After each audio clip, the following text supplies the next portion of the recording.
Welcome to the Foul Play YouTube channel.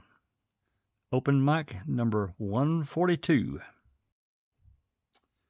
Hello and greetings, everyone. And first off, happy Mother's Day to all of our moms out there. I hope you had a good one, good time with your family. I kind of delayed today because of that, because sometimes people go out to dinner and so forth. I didn't want to make it too late, so we'd be here all night. But my own wife had to work. She puts up with me, so my big mouth. She's got to be a pretty good lady. We've been married. It's coming up on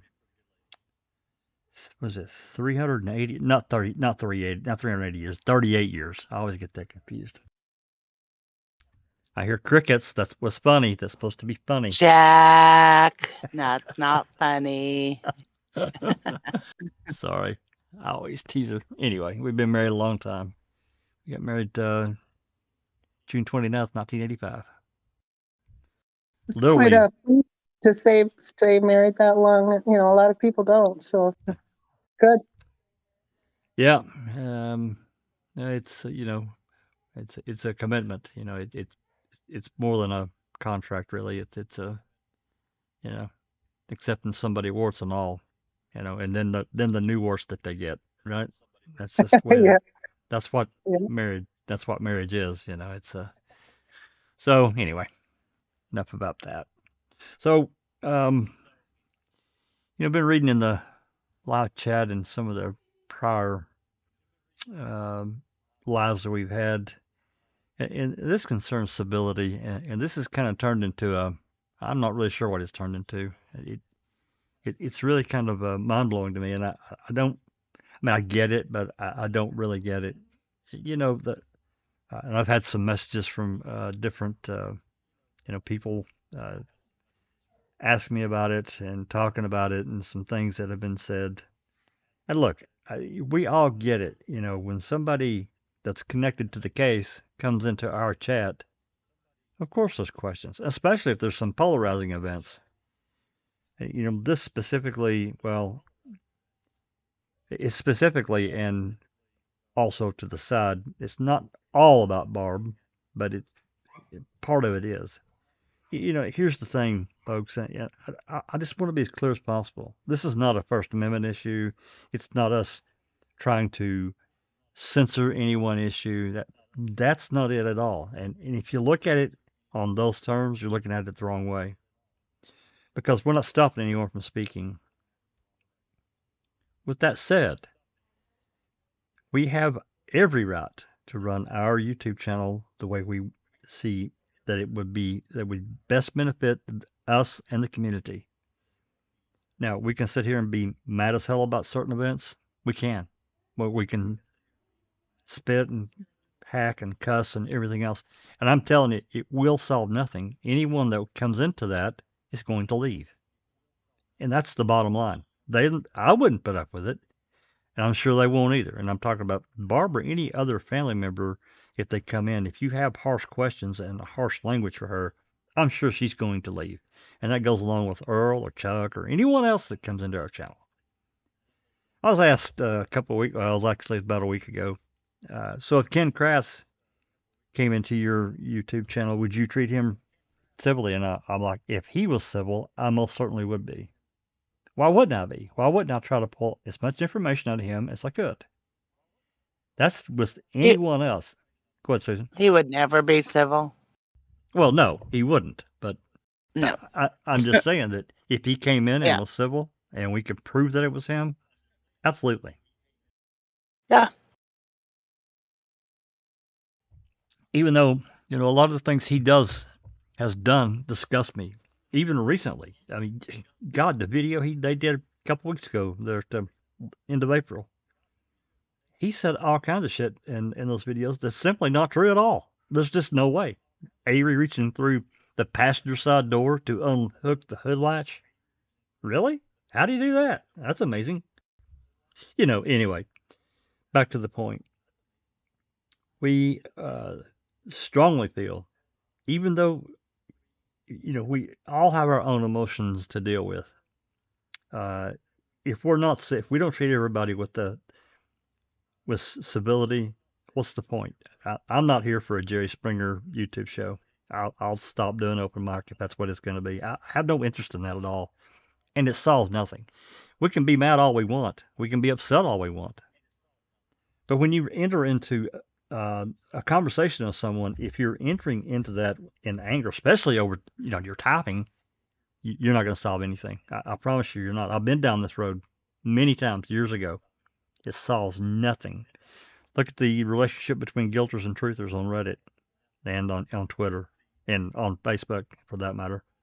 It's a disaster. Here we are, 7.5 moving into 8 years later. It's a disaster, and nothing has been solved. They're going to believe what they're going to believe. We're going to believe what we're going to believe, and here we are. But there are very few that you can actually talk to if they're a real guilter. They don't want to hear anything about anything post-conviction. If it didn't happen at trial, as far as they're concerned, it didn't happen. But they're still here. So that's my question. Anyway, we expect people to be civil to each other. We think that the conversation, and we're not trying to stop you from. If you have a difficult question, ask it civilly. And if you don't like the answer, say, well, I can't accept that, or whatever. Do not go off on someone else. Try to stay on topic about things we're talking about that the podcast may be about on that particular day. It's just all about being a decent person when you come. Yeah, there are other channels. You can do whatever you want and get away with it. That's not going to happen here. There has to be a set boundary that we're going to conduct our business in. Otherwise, it's just a free for all, and I'm not interested in that at all. I want to put out good information. I want us to be able to have a lively, honest chat with anyone that comes in or amongst ourselves, even if we disagree. Fine, disagree. And look, I just can't accept that. That's your opinion. Fine. Don't get mad at someone else just because you two can't agree. Move on. There's too many. We have too far to go to get stuck on one thing.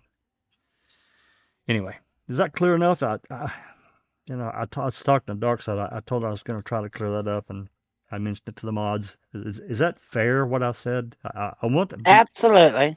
Yes, good. Jack. Yeah. Okay. Good. Yep. All right.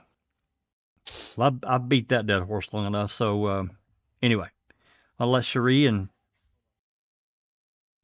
we got hey, I've got notifications turned off. We got a few in here now. Sister Rhonda's doing this, so I'm gonna let everyone say hello. Then we're gonna get rolling. I got a couple more things we're gonna cover. One of them is non-call related. The other one is call related, and then we're gonna get started with the regular stuff here. So, Cherie, how are you doing? I'm doing well. I just want to say hi to everybody and welcome to Open Mic. And then we have Sister Susan.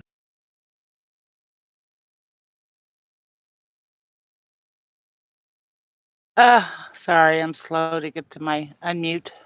Hi, everybody. I'm a little tired, but I'm ready to go. Woohoo! Alrighty. And then Sister Rhonda snuck in here while I was running my big mouth, as she would say. How are you, Mom?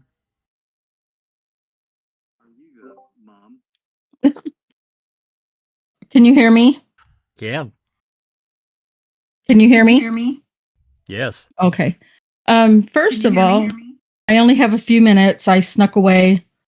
They all went to play cornhole and I didn't want to go out, so I'm taking a few minutes to jump in real quick. And I would never tell you to shut your big fat mouth or whatever you said. So No. You wouldn't tell me. You would just say, you've been running your big fat mouth for a while now. So tell me, you would just say, you've been running your big fat mouth for a while now. So tell me, okay, whatever you say. Happy Mother's Day to all the moms. But thanks for jumping in. And you do what you got to do. Okay, I'll be here for a few minutes. I don't know how long I'll be able to stay. Okay. Okay. I'll be fair enough. How long I'll be able to stay. Okay. So I'm gonna put up a PDF file, and this is about the RAV. I've shown this before a couple times, but apparently some others haven't seen it. There's been questions that I've got, so I'm going to and I don't think it's been put in the library yet for whatever reason, but I'm going to try to make sure it gets put in the library. A couple months ago, I sent a open records request to Green Bay Police Department for them to run some keywords, a keyword search for the address that Teresa used to live at and Teresa Halbach's name, and see what, if anything, any other incidents or police reports would pop up. And I did this over a date range for both. And they were actually, I can't tell you how quickly they literally within probably, I had to answer a few questions first that they needed information on, but once they got everything clear about what I wanted, I had their information within 2 days. That's how quickly they answered my open records request. 2 days.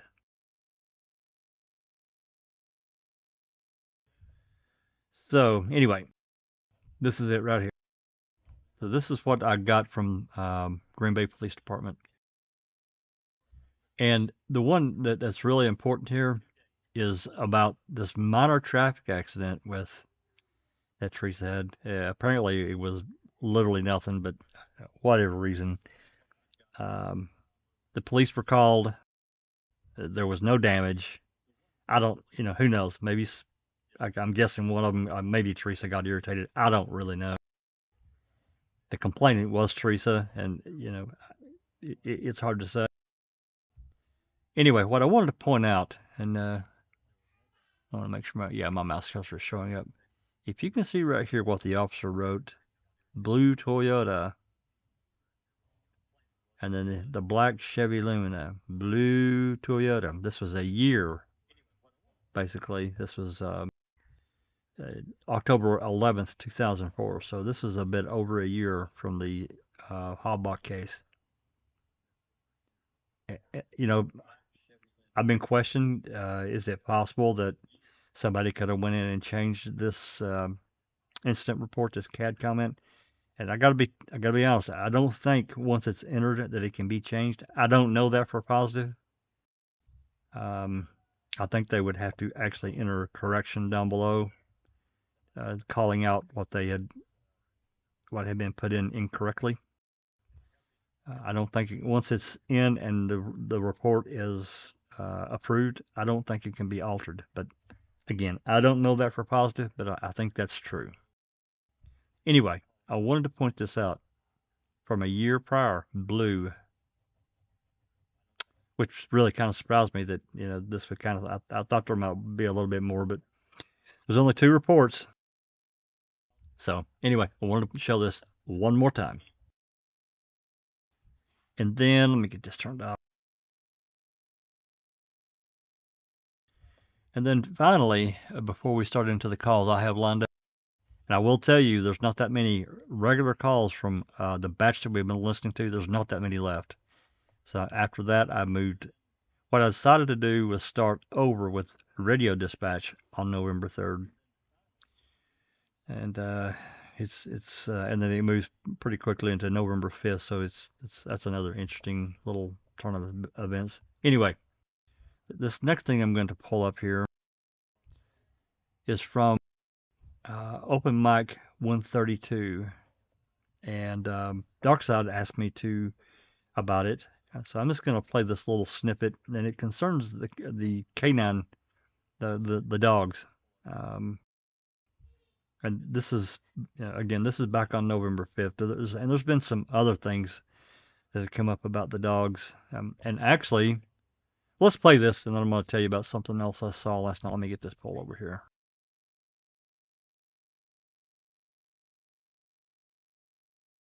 Okay, that's popped in. Guys, if you're here in Discord, you're going to have to unmute. But this is a few seconds before what Darkside wanted to hear. So here we go.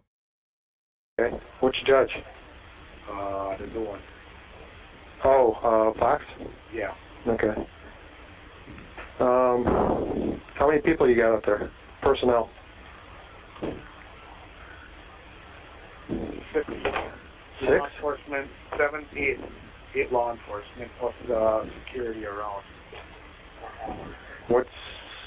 Oh, you got manpower for security? I got Tim and Steve, myself and Todd, and Jason. Okay. And Cal County has a couple detectives. The sheriff holds 3 detectives.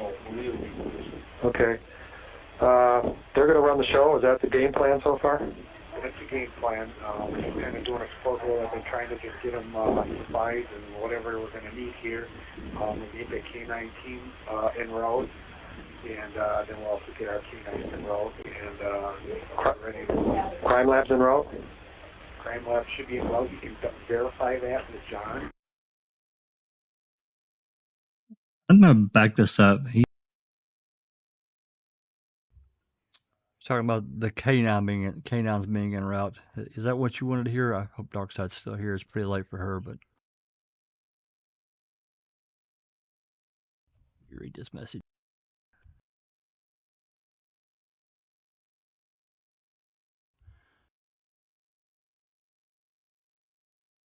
Yeah, Darkside, they did have the dogs early on.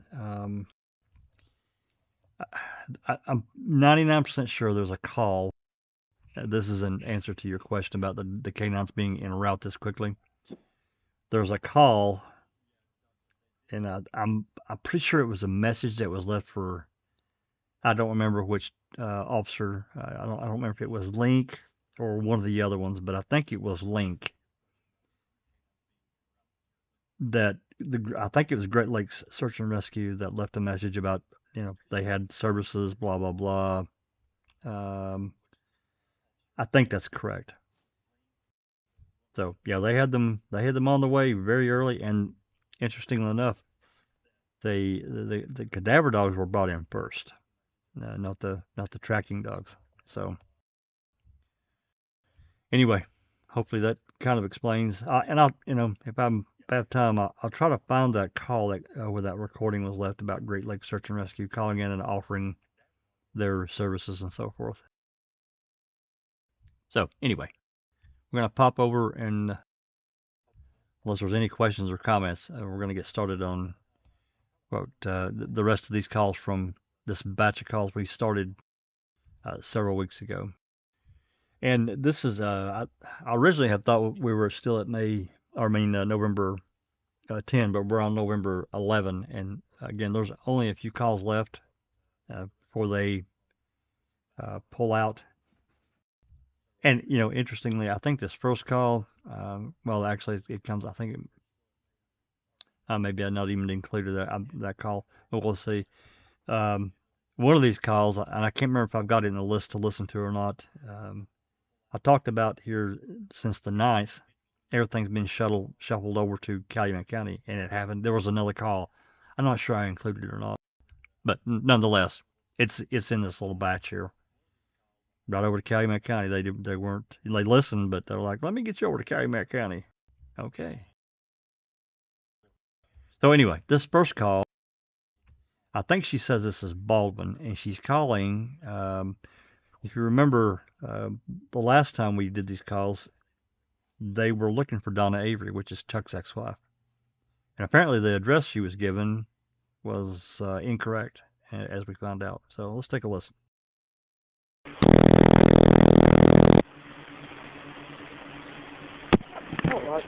Manitowoc County Sheriff's Department, Katie speaking. Hi, Katie. This is Investigator Baldwin with Calumet calling you back again.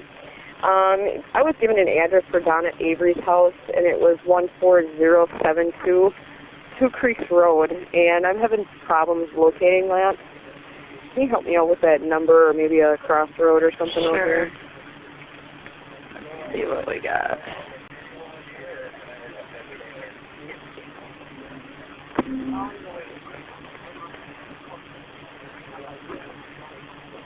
One 14072 Two Creeks Road. Yeah.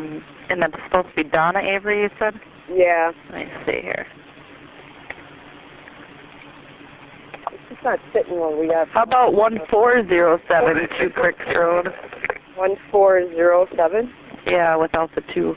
Oh, that might work. Is that between Lambert and Saxonburg?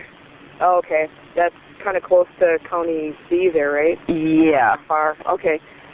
All right. Very good. I appreciate that very much. Not a problem. All right. Bye-bye. Sure, bye.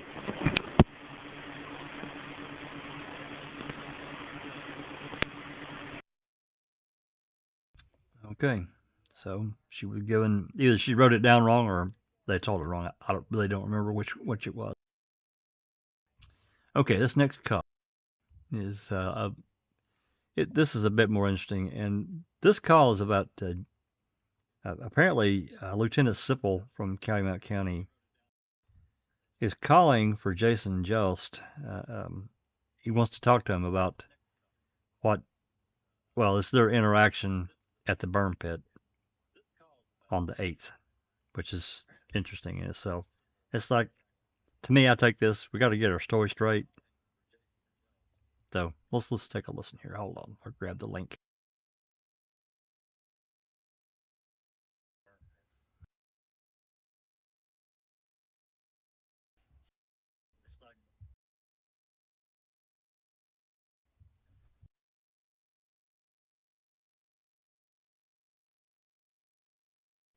All right, here we go.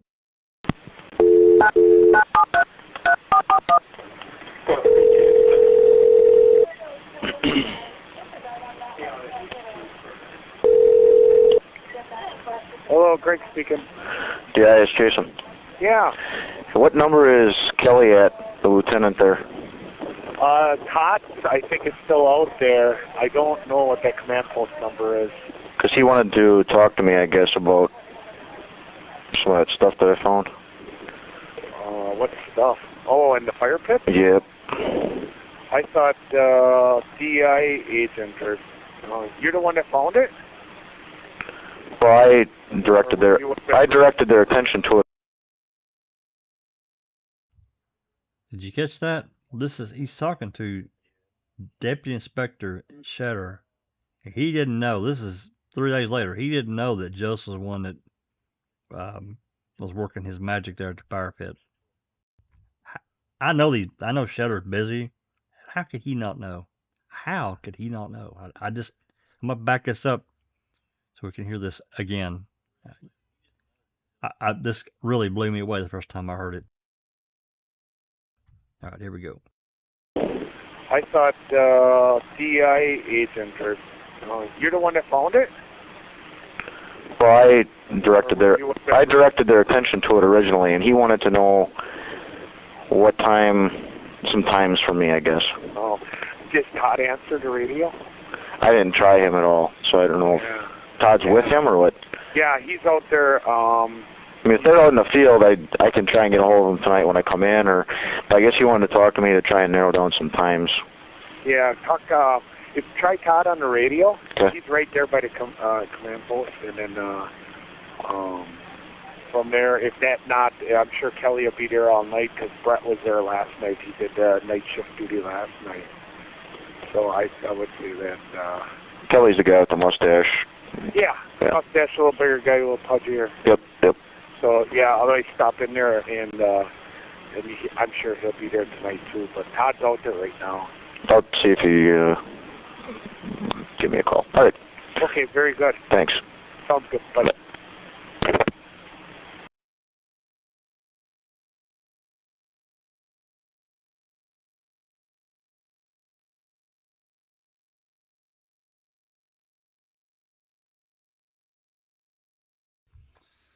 Interesting call. I mean, to me, it's very interesting. Maybe know that others don't pick up or see a deeper meaning as I do. And he didn't really admit to finding anything. I directed them. He didn't say, "Yeah, I was the one that found that weird looking." Yeah, I thought that was interesting how he changed the wording. He did. He really avoided saying, "Yeah, I'm the one that found that shit." It became, I directed their attention. Well, okay, that's really cool. What the F did you find, Jason? Yeah, So that is very weird. it is, and something else weird. I don't know what I must have been distracted I didn't write down a time on this next call, and I just wrote down simple calls needing a number. So, all right, let me clear this up here because I kind of misspoke what this call. This first call here that we just listened to was, I guess you had heard wherever that Lieutenant Kelly Sipple from Calumet needed to talk to him. Jason Jost is in Manitowoc about getting some time straight. So here's Jason trying to find him. He gets a hold of Shedder. So that their conversation doesn't happen yet. I'm talking about between Jason and Kelly Sipple, but it's going to happen here in a couple calls. Well, a few calls. It's on down a little bit. Anyway, this next call is Sipple calls needing a number. So let me play that one.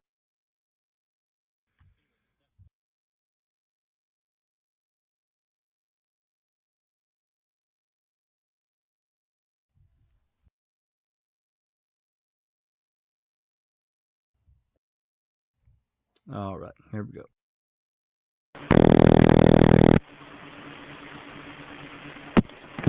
Manitowoc County Dispatch, this is Susie. Good afternoon, Lieutenant Sipple, Calumet County, up at the command post. Okay. Do you have a telephone number for the acting chief, Tom Myers at Kiel PD? Like a home phone number, maybe? Okay. Okay, can I ask why you need a home phone number? Can I give you the police department's phone number, or you need his home number? Yeah, I need to get a hold of him. I've got one of his officers up here, and I need to extend him, and I need to get permission. Oh, I see, because he is on duty right now. Oh, he is? Okay, yeah. Okay, hold on, let me transfer you through. Hold on. All right. Let me get it.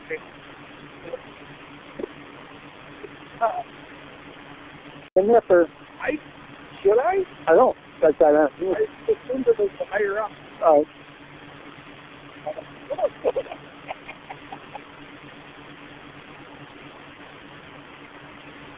Okay, I'll be forwarding you to his cell phone. Hold on. Thank you. Sure.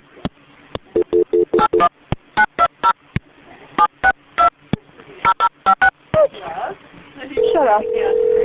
I'm serious. Are you serious, yeah? Or maybe something's going to be on the other. What up? Somebody else will answer. Hi. Yeah. Hello, Sergeant Myers. Hey, Sergeant, when I hang up, it's going to be, I didn't catch his name from Calumet County. He just wants a question. He needs to keep your officer there for a little bit, okay? Okay, yeah, sounds good.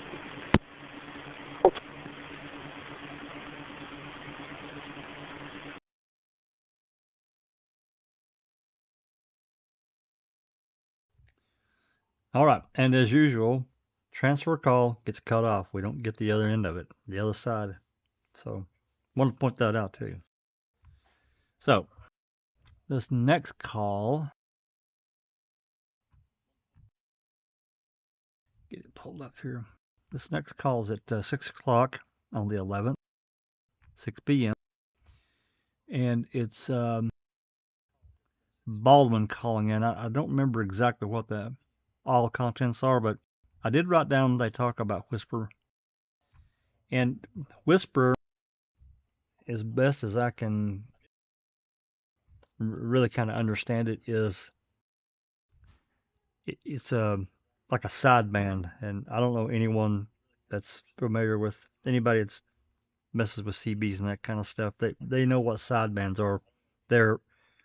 It's like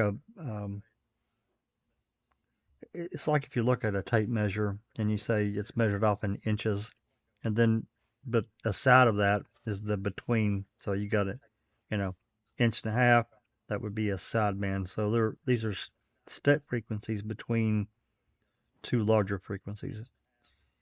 Police officers, pretty much in every department of any size, they have an ability to block anything. They can still talk, but unless you have a radio with a certain crystal in it or whatever, decoder, I don't think it's crystals anymore, but maybe it is, you're not going to hear their end of it.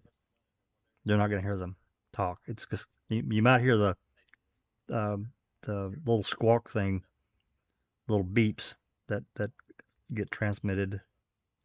But after that, any conversation is blanked out to the public, even though they can speak to each other on air with the radio. So I'm taking this is what whisper mode is, and apparently they can hear it, but they can't transmit. So apparently they don't have the proper equipment to actually get into this particular frequency. They can hear it, but they can't transmit to it. Any questions about that? I hope I didn't confuse everyone.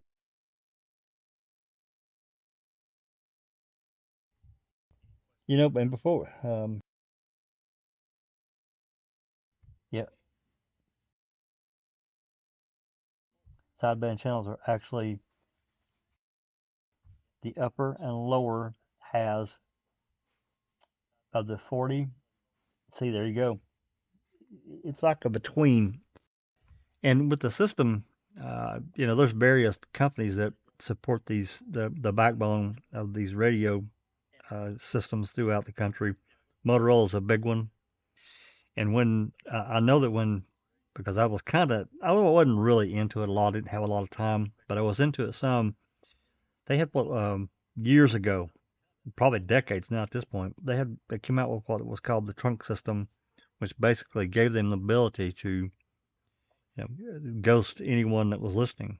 Because there were a lot of people interested. They ran their scanners and listened to the cop calls, the fire department, whatever. So this ability for them to be able to talk privately, they call the what they're talking about be blocked from public. It became an important tool for them, and it in certain situations it must be that way.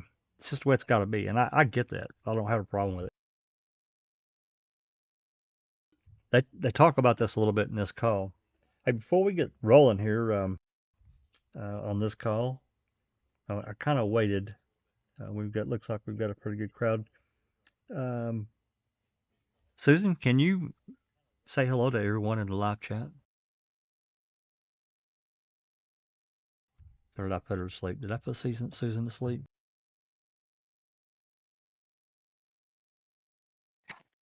I'm awake, but maybe Cherie can do that because I'm laying down. Uh-oh. All right, Cherie, can you do that? I can try, yep. There's Catnip, Dark Side of the Moon, Just Rhonda, TJ Anderson, JJ Falk, Bethany, Rhonda SD, Mystic Jinx, Katie Did It, TJ Anderson, Iced Coffee, TTM Fangirl, John Wayne.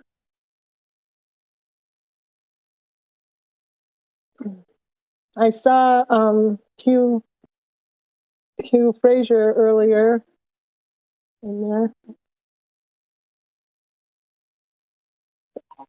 I guess T1, Under Your Scars, Crockett Thompson, Rumor Has It, Andy B, JD.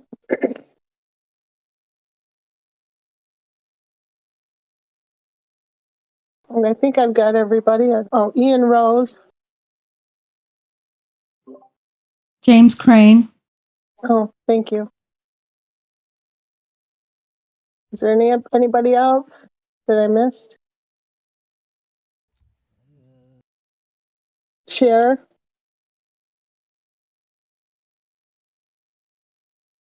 Yeah, I didn't go up the list. I was doing something else, but that's sounding me like you got pretty much everyone. If we missed anyone, then we apologize, and we're still saying hi to you. So I just Gloria. Gloria. Gloria just popped in. And Disco Pervert I saw her way back early in the list. So I think that's it. I hope I got everybody. thank you, Cherie. Yeah, I did see Disco earlier before we started the live. She was up toward the top. Yeah. All right. So again, this call is it's Baldwin call in, and they I can't remember what she wanted or what they talked about exactly, but I do know that this whisper mode came up. And this is not the only call that this whisper mode is talked about, is even mentioned. There's another call or two. I think maybe one's on the CASO dispatch calls, and I think there's another one in the Manitowoc calls. So, all right, this call's about a minute and a half. Let's get her going.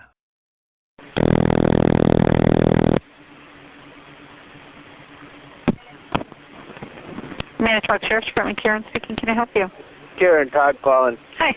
I don't know if I'm still on the screen there. You marked me 42. You are. Is everybody gone from there, or because Lynn's trying to reach her Two Rivers officer? No, I was up at Avery. Yeah, so was he. Two Rivers was? Yeah. There maybe they'd have to contact command post on. They could get a hold of them on whispering. I don't know. Well, we can't go on whispering. We can only hear what they're talking about. Oh. So if they call Calumet County, somebody there should be able to. Yeah.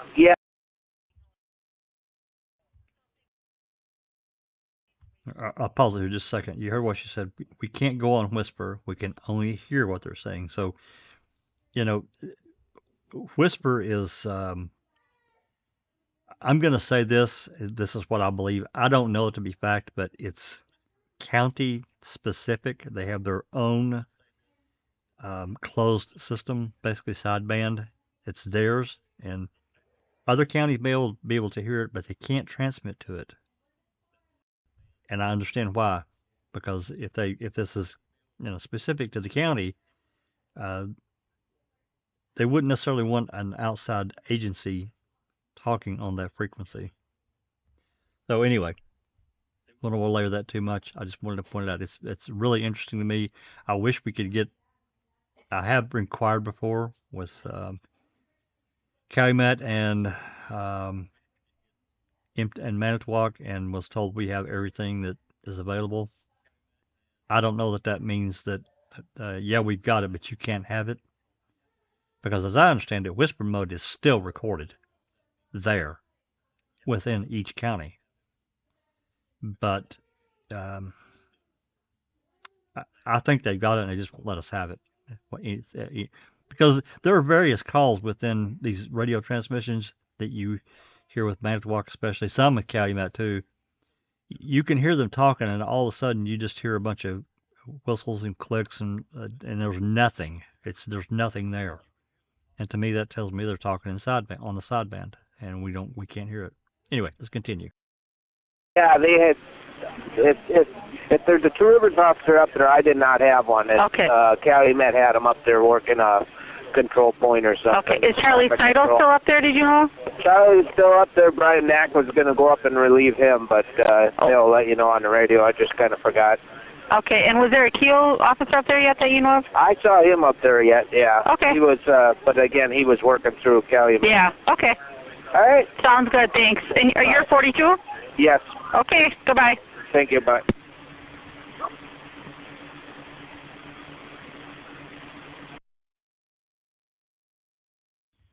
Alrighty. So this next call is about, and I want everybody to keep in mind now, because we're going to switch gears, and because we're at the end of this section of calls, I didn't really have a choice, because otherwise it would be a really short open mic. We're getting toward the end of the Avery Salvage Yard being under siege, and what material that we have from radio calls and transmissions ends at the 12th. So anyway, this next call, there was a nasty comment left on Teresa's Obituary website. Let me get that pulled up.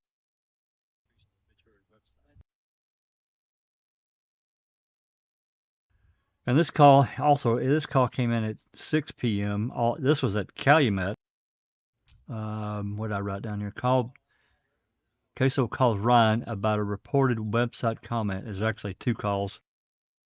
That's what I've gotten here. So when I made this particular key call, I put both calls together, and so total it's about 3 minutes and 45 seconds. And I do recall there was a call that came in. I don't know if I included that or not. I may have. I don't remember. But regardless, let's listen. Let's take a listen. I did include it. Citizen calls CASO. Sheriff's Department. Hi, this is Patty Mean. I live here in Tilton. I don't know if you guys are aware of this. I'm on Teresa Halbach's website, and somebody put a derogatory remark in there. And, you know, I don't know if you guys would know who's taking care of that website or... Yeah, I think we got a name of a guy, so I'll give him a call and have him go take a look at it. It's ugly. Okay. All right, thank you. All right, thanks. Bye.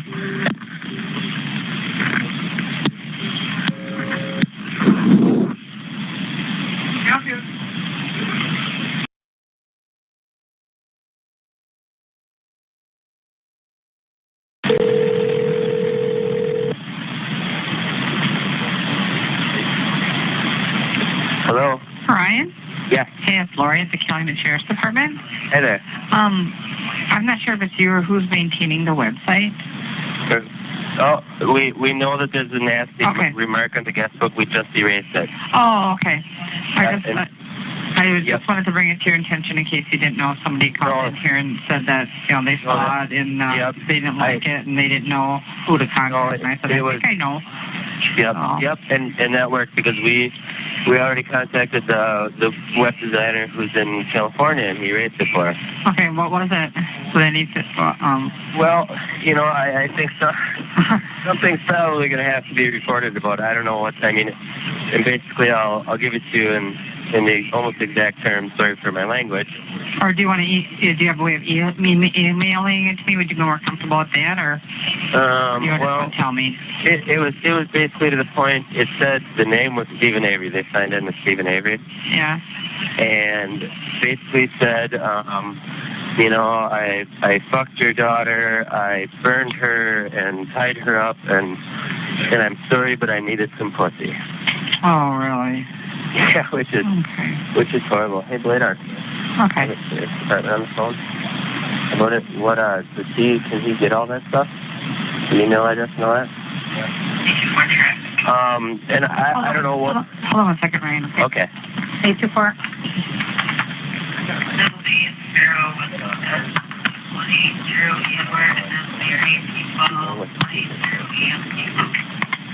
You talking about double B and Farrow?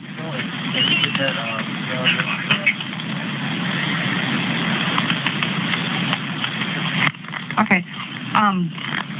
Yeah, like I said, I just wanted to bring it to your attention because somebody called here. Right. And I figured you know, if I had your number here, you'd know. Yeah. So.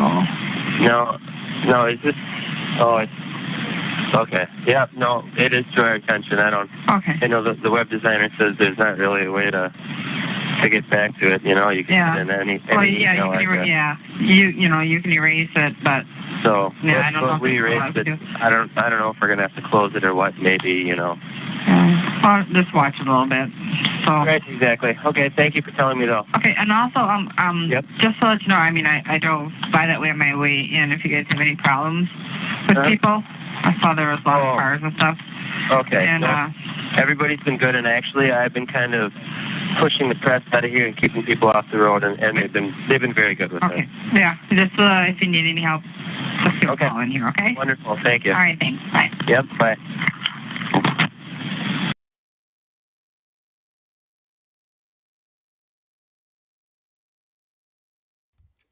Yeah, I got a lot of issues with this call, especially the second one. And listening to Brian, I want to say something, and I don't know this to be fact for sure, but I believe I'm right in this. In this guest book, and when people leave a comment, I'm pretty sure that their IP and various information is recorded, and they didn't take any steps at all to even ask the question. Oh yeah, the message is gone, but there's more to it. I can tell you for a fact there's more to it in the background, because whoever left the message made a connection to a live chat, or not a live chat, but an area where they can leave a unique message that came from them. And I feel pretty positive that could have been found. And they didn't take a single step to try to find that. Not one. I don't know if they just were not technically I guess didn't have that knowledge, but certainly the web designer or whoever was running that website would have known. I'm sure of it. I'm sure of it. Anyway, maybe somebody can correct me and tell me, you know what, you're full of crap. They couldn't do that, but I had other experience. Not that I'm any kind of whiz kid in this, web design or that kind of thing, but I do know if it was under certain conditions, when you're leaving a comment somewhere in these various places, news organizations, whatever news stories, and they have a comment box, your message is unique to you. And I feel certain that their IP would have been recorded. Anyway, unfortunate that was not investigated, apparently, that we know about, and that information lost, because I really would like to know where that message originated. I have a sneaking feeling I know where it came from, given what the message was coming out of his mouth. That's all I'll say about that. Comments?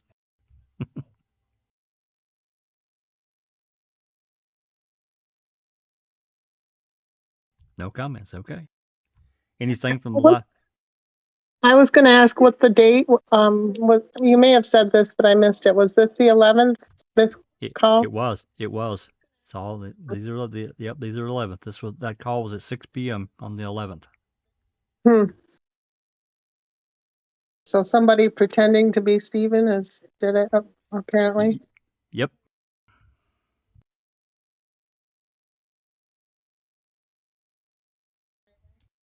Yeah, I thought it was a really interesting call, and again, especially considering the content.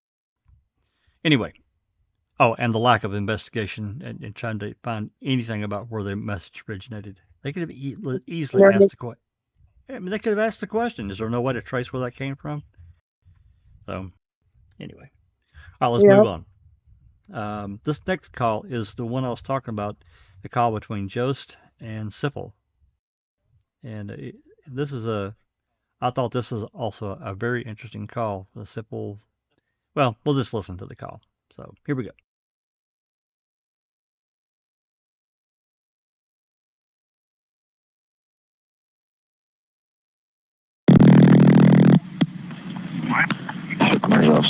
Jason Siffel needs to talk to you about the other day. What's that? Siffel needs to talk to you if he's right here. I was going to step up there unless, well, that's fine. Put him on the phone. No, that's fine. He said he'll stop there if you want. You want to talk to him? Yeah. And tell him Church 61 sitting up here because 45 was having problems, so Charlie brought that back. Okay, I'll let him know. You might have to take a different car or bring a different one up here, switch it, whatever you got to do. If you want to come up, that's fine. Here. Hey, good. Yourself? Not too bad. Yeah, I heard Mr. Sergeant Orth told me he wanted to talk to me about some times. Yeah, we just need to clarify, because I walked out of there before you did. Mm-hmm. And did you help them excavate at all? Yes. Okay.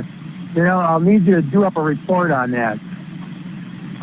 Because the arson investigator wants a report from everybody who basically touched upon it, more or less. So, from the time that me and you walked in, and you pointed out that you saw that other piece, and then you pointed out that piece to me of the vertebrae. Mm-hmm. And then we stepped back. Those two DPI agents came in, the female and the male. Mm-hmm. I don't know their names. I know the male is Tom Sturdivant. I don't know the female's name. Well, the female really didn't have much to do with it. Tom stayed there. Okay. At one point I left and he stayed there because I needed to, use the bathroom and everything else. Okay. So he stayed there the whole time. Then I came back with the crime lab. Okay. And once all their units got there, then we started sifting through it. All right. Yeah, I've been basically a nice report from you to solidify that. If you want to know who was all in there, basically, and the times that they were in there. So just put something together on paper and attach it to your incident report, and we'll file it that way then. Would you happen to have the log from when that septic tank was pumped? I don't remember which one of your officers was there. Oh, that was the Brilliant officer. Was that Brilliant? Okay. Yeah. You got anyone?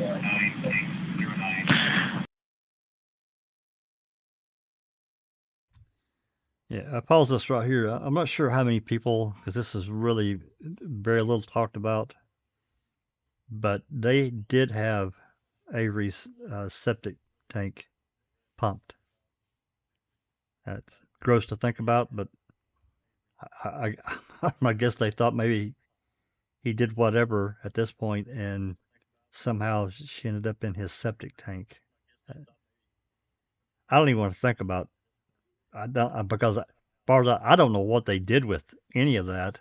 Because if that whatever they did, uh, I certainly haven't read any reports about after they were done, any testing or anything like that. So I thought that was kind of weird, this being mentioned. But anyway, kind of gross. Yeah, disgusting. It really is. Especially if they didn't do anything with it. I mean, come on. Well, I'm sure that, Rolly probably appreciates it, but, whatever. Yeah. Yeah. All right, let's finish the call up. Because otherwise I'll stop up there and I just want to look at a couple times on there because I had relieved her for a short time.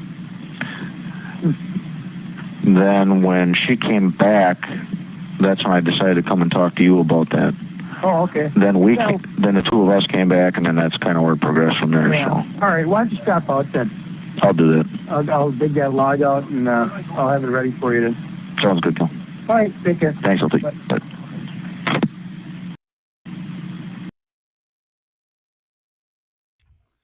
All right. So they got their story straight. So we got one more call from MTSO this is from the open records request from last year. Now there are probably some more calls for the 12th, but we don't have any from this batch. So this is the last one that I'm going to be switching gears on you. So get your mind ready.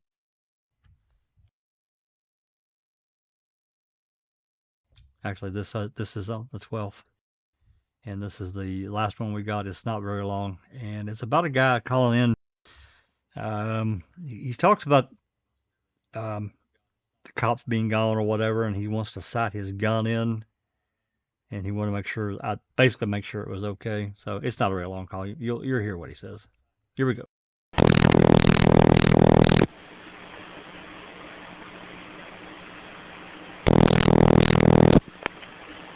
Shift commander. Hi, Andy. It's Michelle. Yeah. I have a guy on the phone. He lives close to the Avery area. He said he doesn't see any police around anymore, and he's wondering if he can still scope in his sight or sight in his scope or whatever for deer hunting next week. He doesn't see. Are they out of there? That's what he was telling me.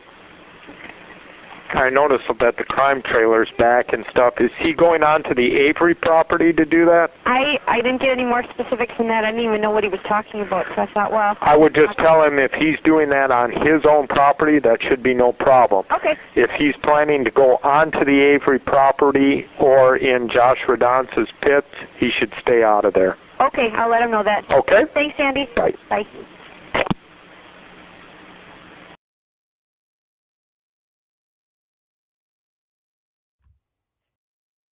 So this is, here we are, let's see, 13. This is 1:40 p.m. on the afternoon of the 12th, and they still haven't released the property yet, or Radon's pit. I found that little tidbit interesting. Not sure why they would still be there, but whatever. He says stay out of there. So anyway, this is the last call from the batch of 2022 open records request. There are other calls, and at some point I may get to them. I don't know yet. The other calls that we've had those since 2018. I'm not sure what more.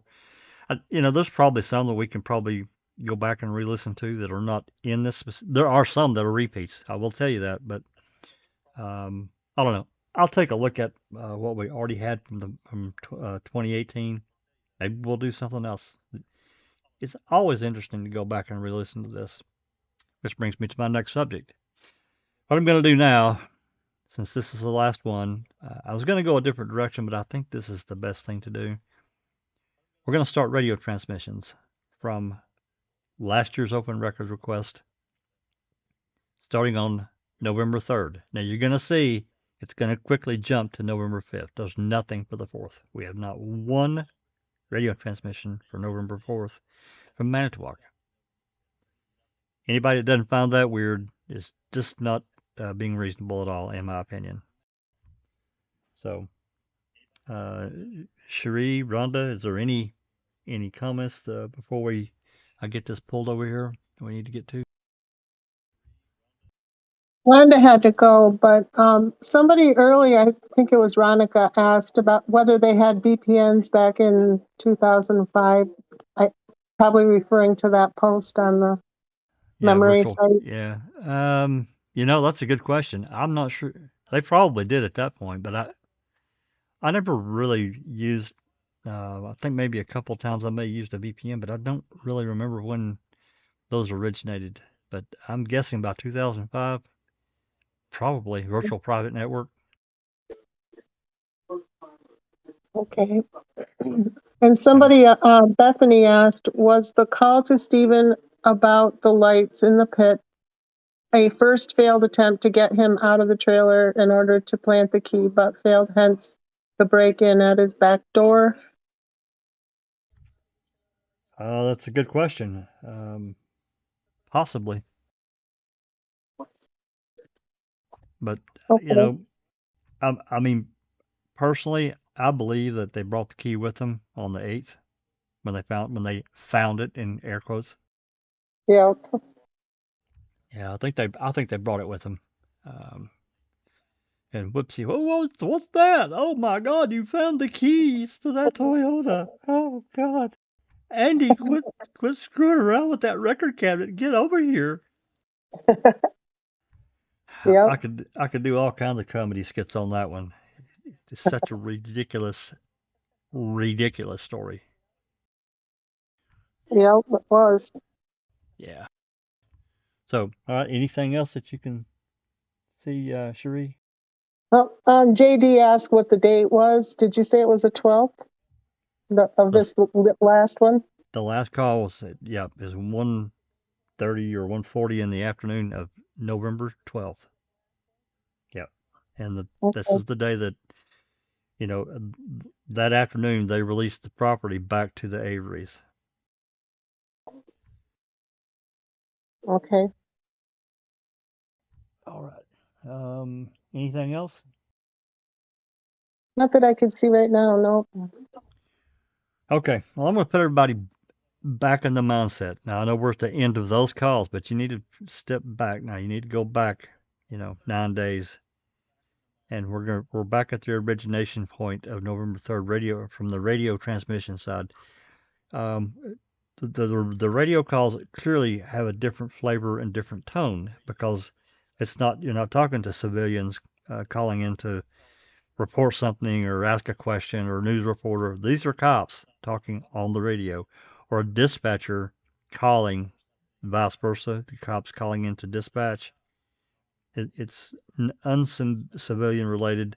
There are some things that are intermingled into all of these that are not specifically related to the Avery case, but they got included in these calls because many of these, especially here in the beginning, they're what I'll call a range call. So they'll go for like an hour. It's a range. These calls were recorded over an hour's time frame, and there are several of these, especially on the 5th. You'll see it. I don't know how far we'll get. They're not as easy to listen to as phone calls. You have to, and the quality is sometimes it's just terrible, and there's really not shit we can do about it. They're really low bit rate. I mean, they're down to 8 bit rate, and they're really bad. We've done the best we could. I'm sure that we could ask Andy to go through and try to clean them up. It would be a nightmare for him. I'm telling you, it would be a daunting task to try to get these and clean them up to even get probably just a minute amount better than what we already have.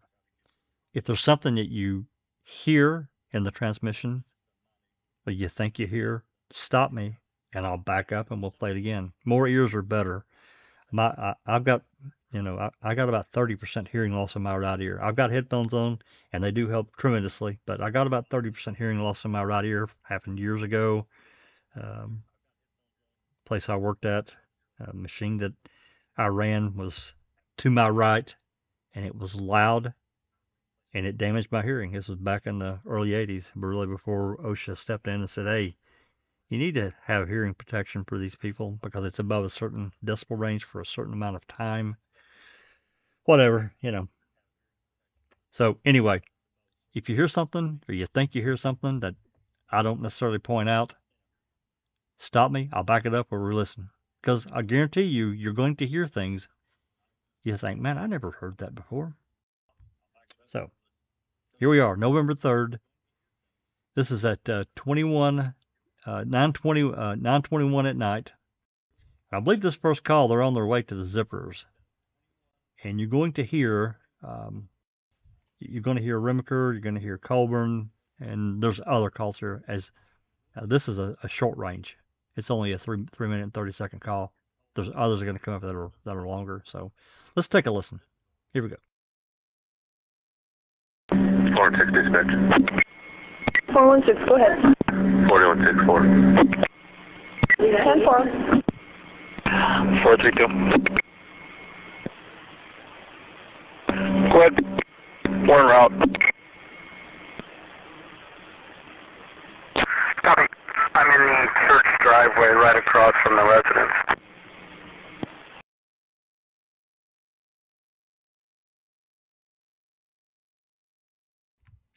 I've paused it here intentionally because when you heard right before this, it said 432. That's Remaker calling Colburn. 99% sure that's right. And he says they're en route 10-4. I'm in the church parking lot right across from the residence. That's Colburn. So he's across the street in the church parking lot from the zippers, according to what he's telling Remaker. So I want to make that clear. All right, let's move on. Let's continue on. Any idea who that plate comes back to? You want to let Sandy know? He just asked Colburn, did you find out who that plate came back to?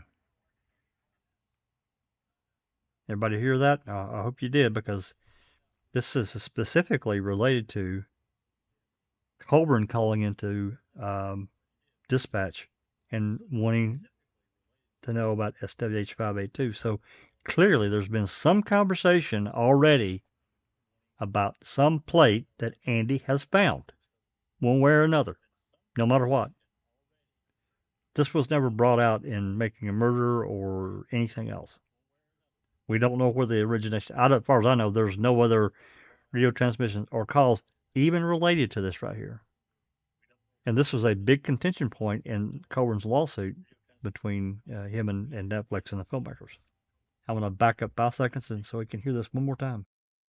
Any idea who that plate comes back to? You want to let... I hope everybody heard that.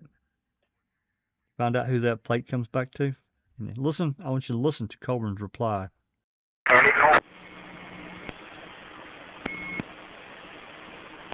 Negative.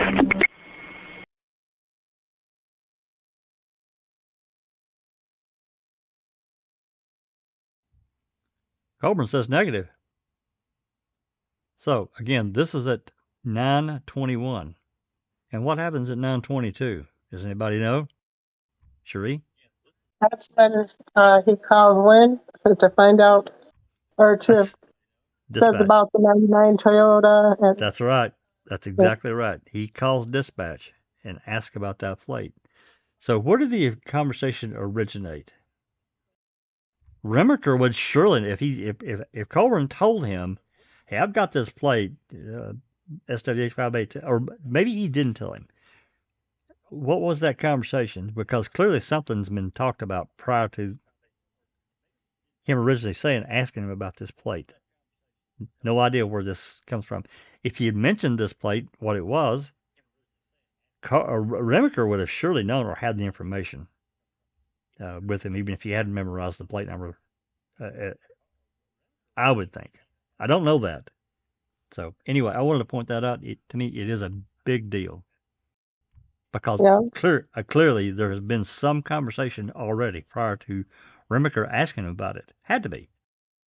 It totally debunks Colburn's story about he's just trying to, verify Teresa's plate number. It does. It absolutely does. Totally debunks it. And Yeah. I'm actually a little surprised that Lita Walker and those other lawyers from Netflix did not have this. Yeah. I am because clearly I know they records requested many things from Manitowoc. So anyway, so all right, let's. I've beat that dead horse long enough. Is there any questions about it at all? Well, Jean's commented that so many possibilities. Was it in whisper mode or direct cell phone call between them where they might have discussed this earlier?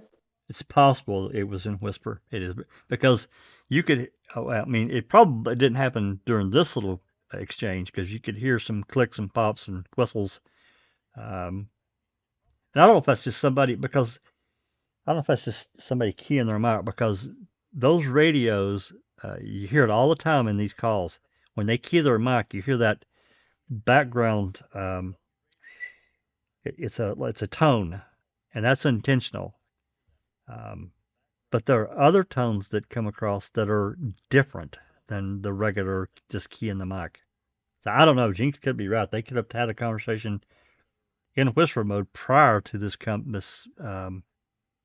this particular little series of exchanges here. I don't know. Very possible. Or they could have talked at any route, any time, when they were en route out there back to Zippers. Because remember, they had a meeting at HQ. Link had called a meeting with several cops and detectives and so forth prior to them going out to the Zippers to try to have a conversation with him.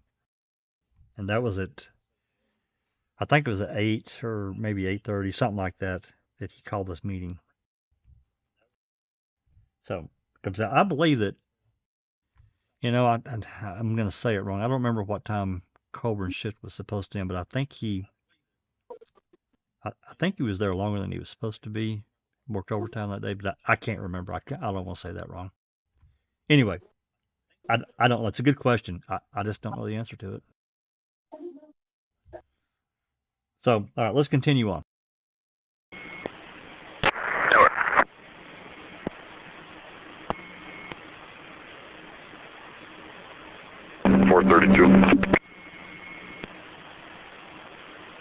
What?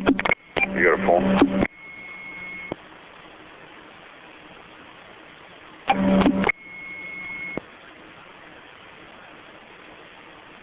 Nine 7735362.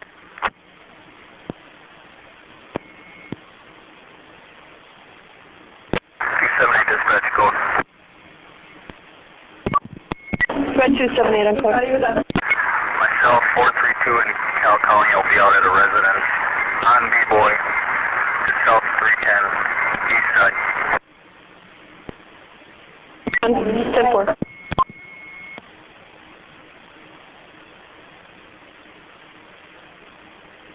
Forty-one, 41. 10-4-401.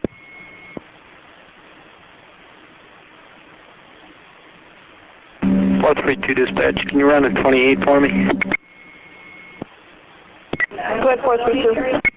Sesquicentennial L Lincoln 7342 T-Tom. L Lincoln 7342 T-Tom. 10-4-432.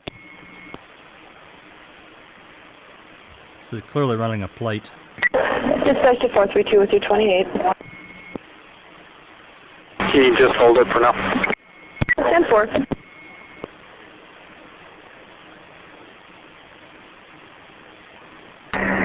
Dispatch 97-1. 10-4-4-5-9.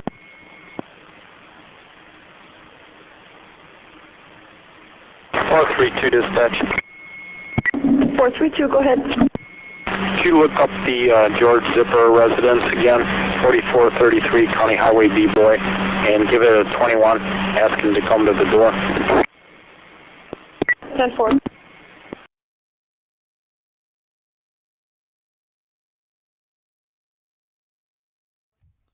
So that was Colburn asking dispatch to call the Zipper house to ask them to come to the door. Apparently, they've knocked on the door and they're not budging. And we know how this sideshow, and I call it a sideshow than a freaking circus, because everything associated with zippers was bonkers, in my opinion. All right. So let's continue on.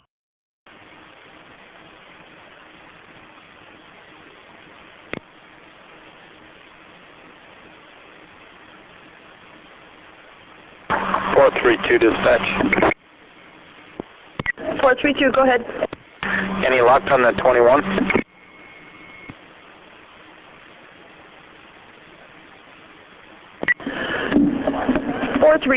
I called the number that we have in-house, and it didn't sound like it was his name, so I called information. It was the same phone number. I did leave a message to come to the door.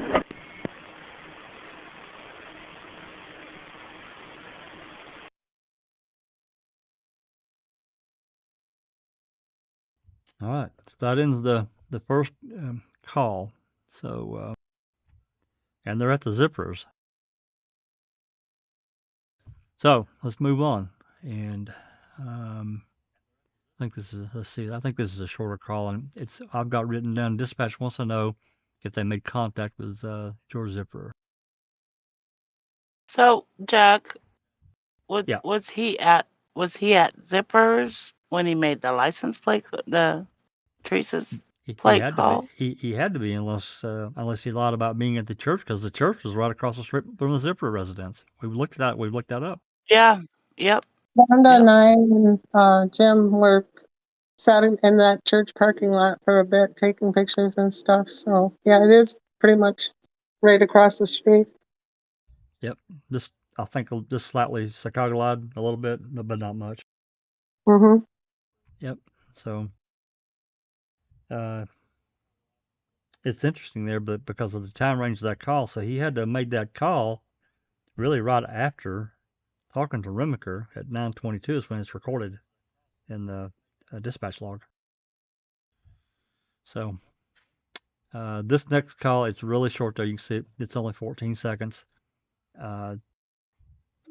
Dispatch is going to ask him if they made contact with the zippers. So let's give this a quick listen. Dispatch 432, do you have contact? Affirmative.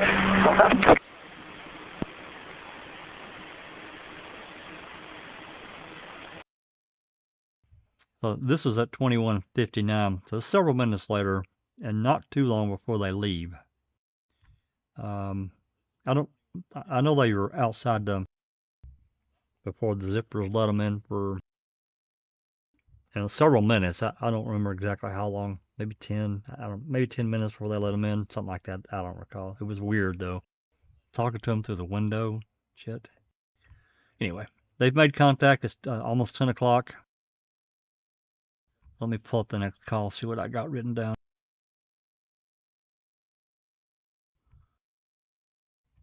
Okay, this next call is at 10:07, and it's probably going to be another short one. It says all units are 1024 from GZ's home, which I think 1024 means they've left. They're gone from the vicinity, or gone from that residence. Hold on, let me grab the link.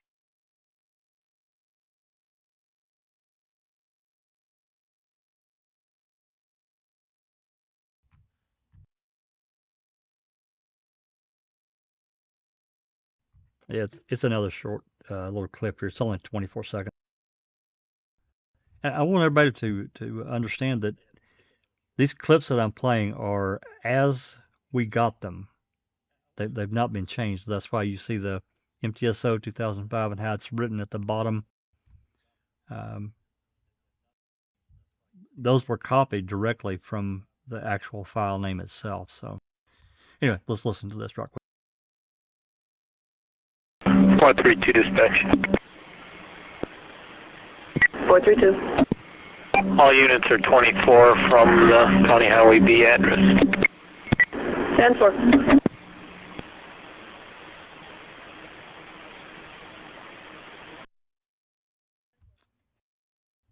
So that's it.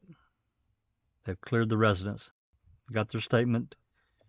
Didn't get a recording of, according to this, as far as we know, they didn't get a recording of Teresa's voicemail that they left with the zippers.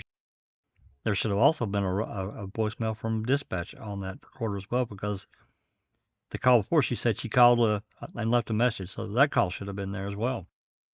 I mean, unless it got erased. Anyway, before I continue on, because we're fixing to go into, there's no calls for the 4th, we're going to be skipping to the morning of November 5.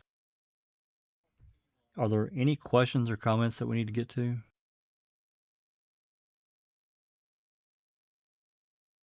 Somebody, JD asked, was the car in the church car park? I don't know if maybe he meant Teresa's car. Oh, I think he does mean Teresa's car, or at minimum the license plates.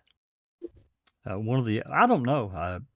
We can make all kinds of speculations about it. We really don't know for positive. And then there were Bethany. Well, somebody said where. Oh, Mystic Jinx said where was Link, and then Bethany said I thought Link met up with Andy. And then Jinx said, how did he get there? His own vehicle? Was he the voice behind Andy? As I recall, and I could be wrong, Jinx, but as I recall, Remaker, Link, and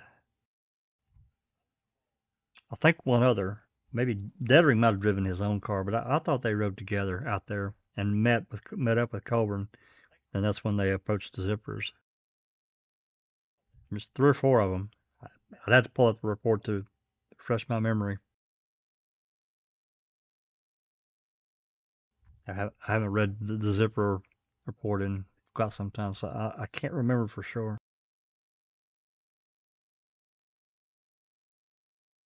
Well, they're saying somebody must have been there because I guess it's JD must have been there because somebody said something when he called Lynn. There was somebody that in the background said it's here or the car or something like that. Well, that's been a point of debate, over the years since we got the calls, and it's not entirely clear that didn't, because there's generally at least 2 people in that dispatch center, and there could be up to 4, I think. So it's not entirely clear that wasn't something in the background within that dispatch room that got picked up on their microphone when it was recorded. I know what they're talking about, and I just don't know. Maybe that's exactly what was said. It's here, or the car's here, or something, but it could have been something else that was picked up from another dispatcher talking to someone else about something. So I don't know. I can't say for positive. I had another comment. More than ma'am considering Cam knows very little. I think it would sell and would be very entertaining, backed up by documentation you have found. Well, they've got it too,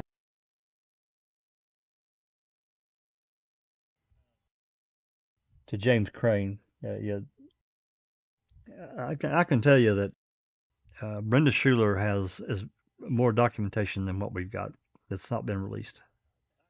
I know she's got documentation that's not been released that we can't seem to get. And that came about because those that are involved with the production of Cam brought information with them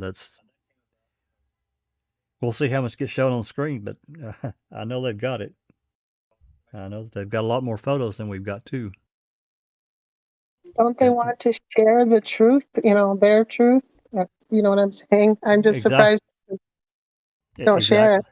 Well, it's a little surprising, but then again, if they do and there's something that hurts the state's case, they wouldn't want that out there, you know. So it's kind of like those that all the photos that I think they originated from Pete Moss. We found out that there was a website with all these photos of the cremains and bones and so forth that we did not have at all, despite getting asking for open records requests, asking for specific series of photos. But this guy had them somehow, and he posted them on the web, and yours grabbed them, and that's the only way we got that source. So, yeah, I don't know. I don't know what they'll show, but I'm sure that they have stuff that we don't have. Whether they show it on the screen or not, we'll see. All right, this is a range call. And what did I write down here? Hey, you can see this is 26 minutes. And again, this is on the 5th. This is the morning of the 5th. This is at 11 o'clock to 11:58. And there's a lot of these that go from the top of the hour, almost to the full hour. What did I write down? Yeah, I just wrote down range call, various calls. So we'll play a little bit, and then I'm going to pause because I'm not just going to play 26 minutes of these various calls coming through. But remember, Sturm had just found the car, 30 minutes, 40 minutes prior, whatever.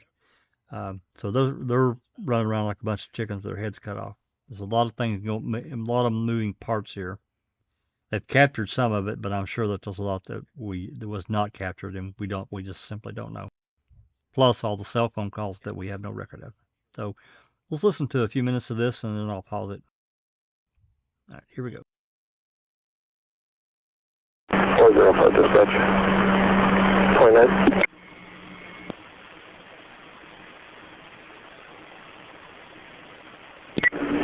Go ahead. Yeah, let's go off the code.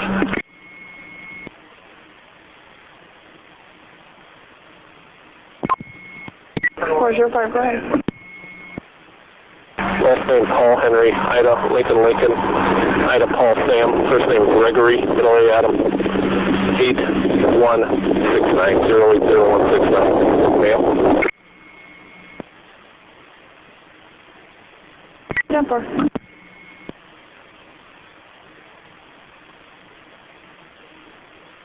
405 dispatch 28. 405, go ahead. Tom Victor Adam 935. Tom Victor Adam 935. Dassey.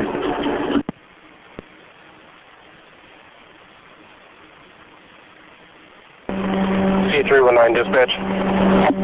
319, go ahead. I'm westbound on Robley Road. There's a truck that just left a residence. Complainant says he's intoxicated, and he just struck a vehicle at that residence and continued on. I crossed the center line several times already also.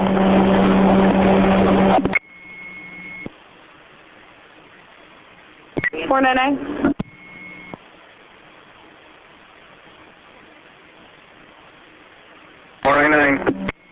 Can you start heading that way? Copy. DNR, where are you? 499 on Robley Road and Lenz Road. I don't know if we're heading north or south. Dispatch at 28 is 241331. Stop the truck. Heading northbound on Lenz. He's on the other side of the road now, in the wrong lane. And there's another vehicle ahead of him. 499, and let me know if you want me to stop him. He's swerving now too. Okay, copy. Dispatch is 7-1 on or available. 7-1.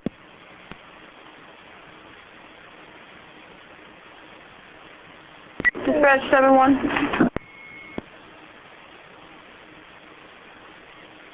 Dispatch to C319. Can you give me that license plate again? Wisconsin truck 241331. 10-4. 49971's not answered. I do have info that this is maybe 5th or 6th for him.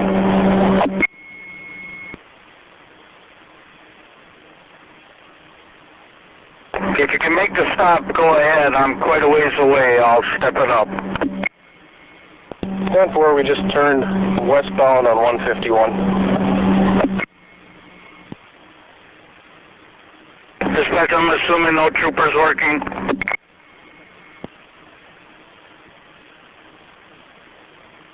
Dispatch, state car 323.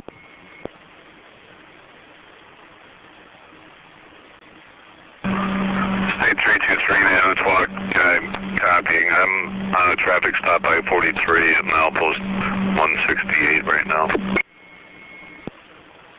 10-4. C319 dispatched and stop that vehicle on Swamp Road just north of 151.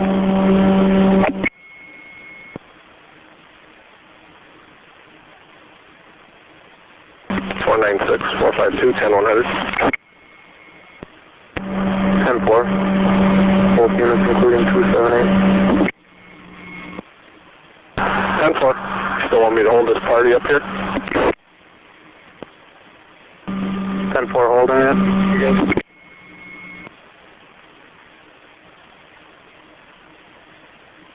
278 dispatch.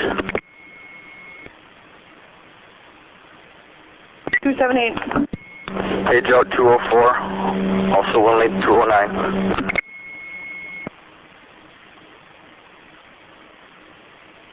Ten-4.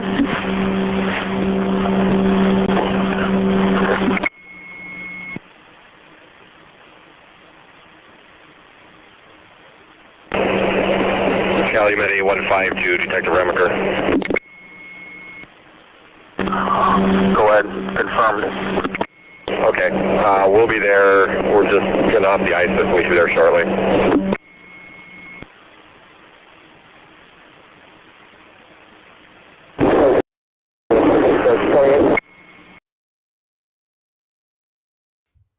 Pause it here for just a second. That sounded like Poggle calling Rumker telling me they would be there shortly.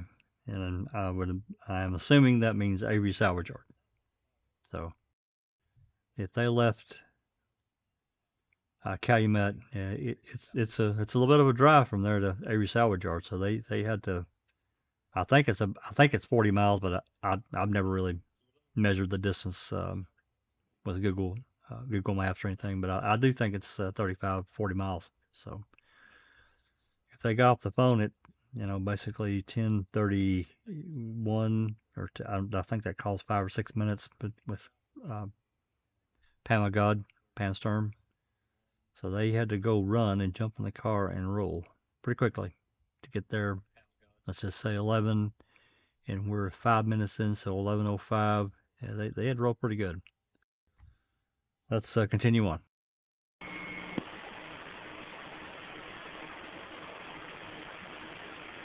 405, go ahead. That's plate 555717, 555717. 10-4.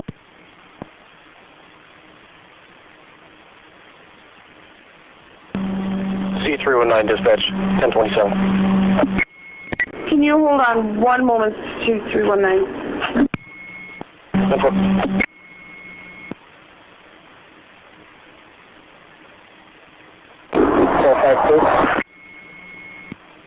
452. You near a telephone? I have it with me, go ahead.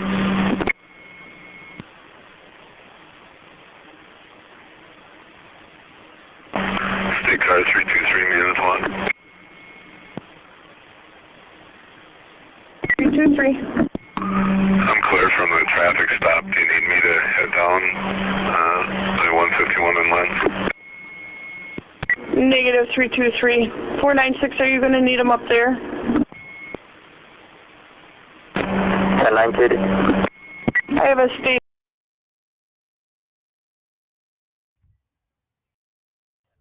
I'll pause it here just for a second. Jinx, I believe her call came in at 10:20. The one that we hear recorded is at 10:27, 10:28. But she had already made 2 calls into Poggle's number and got his voicemail. So then she called directly to dispatch, and that's when they get connected. So hopefully that answers your question. Yeah, I've got a lot of questions too. Jinx says, did they use their sirens to drive over from Cal County? I would imagine they would have. I don't know. That's a good question. I would imagine they would have responded in code though and stepped it up.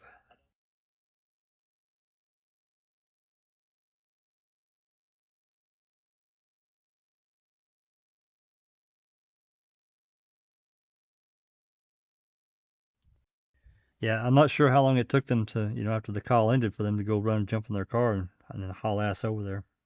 I just don't know. But I think they did. I mean, if they left immediately after that call ended, yeah. So I'll back this up because I clipped this call off here. I'll back it up so we're in sync with what's going on. Negative 323. 496, are you going to need them up there? 10-9, Katie. I have a state trooper that's available. Are you going to need him? Assistance at 147 and Avery, please. Camp 4, 323, did you copy? Copy 147 and Avery. So they're sending the state trooper over. 815 to perimeter. We're on scene. Where do we find it?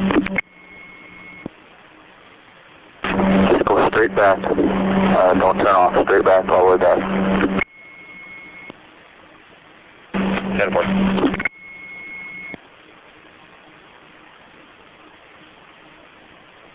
Sorry, 8152, Manitowoc Dispatch. If you can log us on scene, please.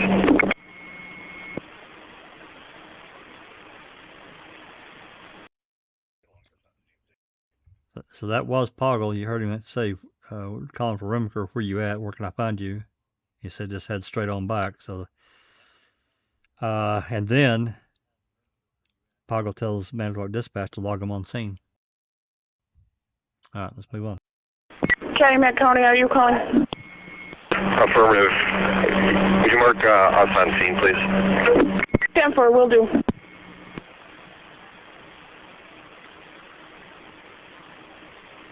.499's all DNR.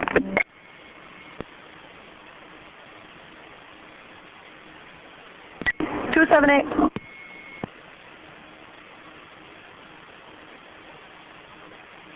Dispatch calling 278. Good. I have 204 on the line. He'd like to speak with you. Can I transfer to yourself? Good.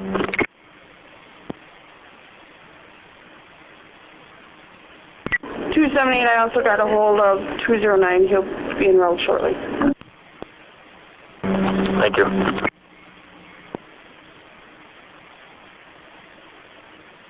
.499-496.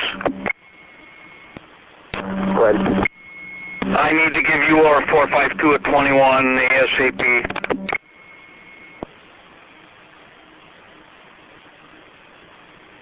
So he call you 452?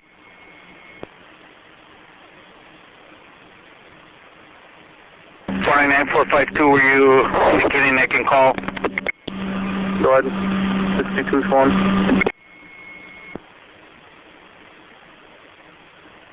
Dispatch C319. If you're calling for the... Alright, yeah, go ahead. I 27 available. 10-4, if it's on Jerry Peterson, we do have that information. Alright, that's affirmative, it is. Let 499 know how many priors. 10-4, just confirming Jerry R. Robert Peterson, 76 of 54. 10-4.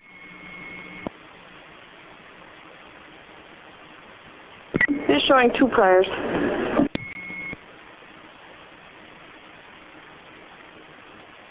Copy.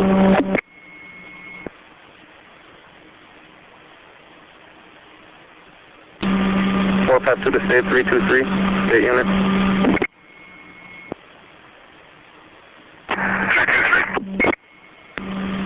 22 on this assignment and respond to 151 in Swamp Road, U.S. Highway 151 in Swamp Road, release 499. He can give you some details once you arrive, otherwise he can give you 21. Okay, you want me to respond to 151 in Swamp and 22 on 147 in Avery? Affirmative. 10-4.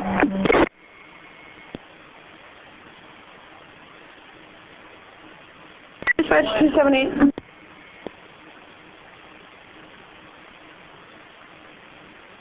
Dispatch 278.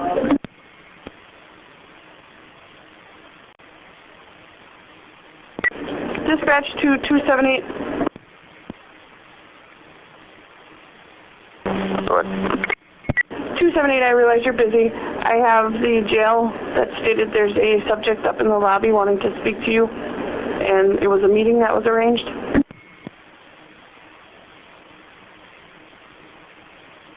I have no idea who you're talking about. Find out who it is. Obviously, this is priority here.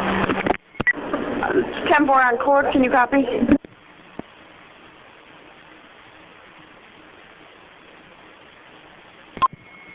Dispatch 278, I believe it would be something reference to what you're working on, because there was a meeting with you and Cal County is what they told us.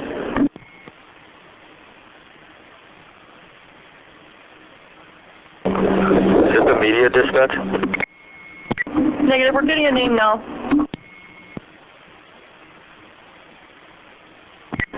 .278, it would be NBC 26. Call off.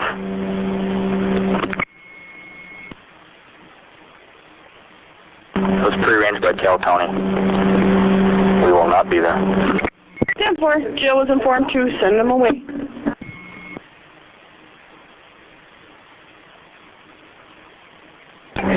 Dispatch. 499.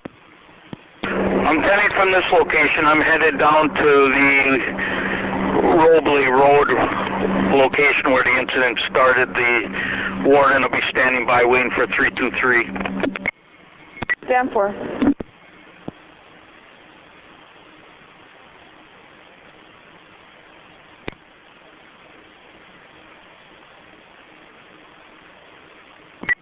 Two 209.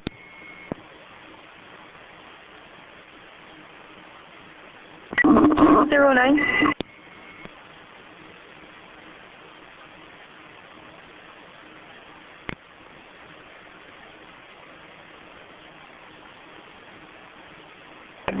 Dispatch. 499. 10-8 from here, headed back. Yeah, I'm going to pause here. We've listened to several minutes now, and I see Darkside's got a question. Oh, let me let that finish. I'll pause here for a minute. I see Darkside's got a question, and she said Wardley Road. It was Robley Road. It was talking about that drunk driver, where that's where the incident originated. When he pulled out, he hit a car and kept going. Robley Road, I think is what they're saying. I've been trying to keep up here. I haven't really seen too many questions. Just looks like a few comments. Yeah, Katie, that's right. That's right, Kay. Talking about where the DUI originated from. So, yep. So apparently they got that guy. Probably arrested him, and as he said, it's his fifth or sixth. He's already got 5 or 6 under his belt, so he might get some jail time out of that. We could probably ask Jody. She could tell us all about that. She knows how many. This was in the morning. This, what, like around the time that Cam called in that this guy was this drunk. Yep.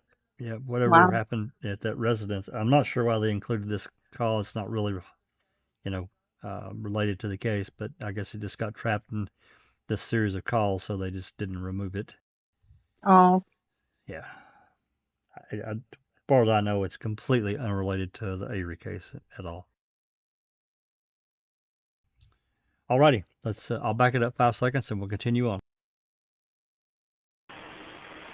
499. 10-8 from here, headed back over to 151 and Swamp Road.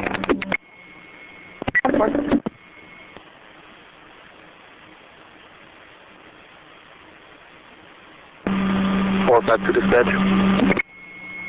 452. Could you give me the time I called out with the 2 females?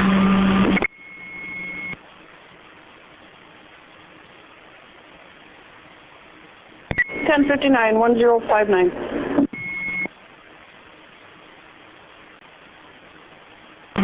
10-4.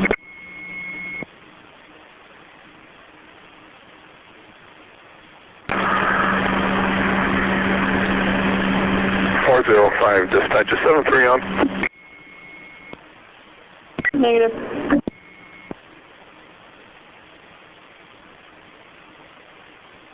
452 to 499.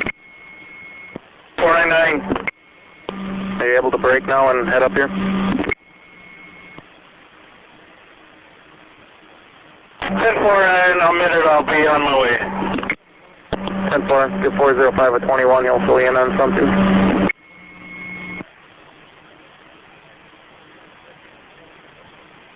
State 323, 499. 499. I'm probably about, just under 5 minutes out yet.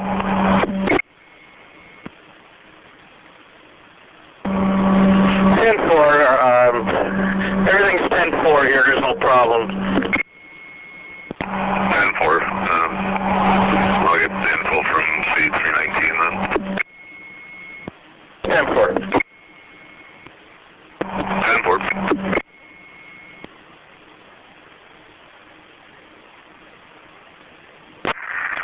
405 dispatch on code.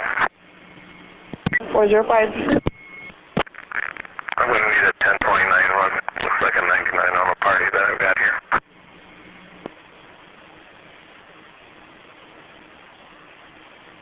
Go ahead. Last name's going to be D. David, U. Union, E. Edward, N. Nora, I. Ida, N. Nora, G. George.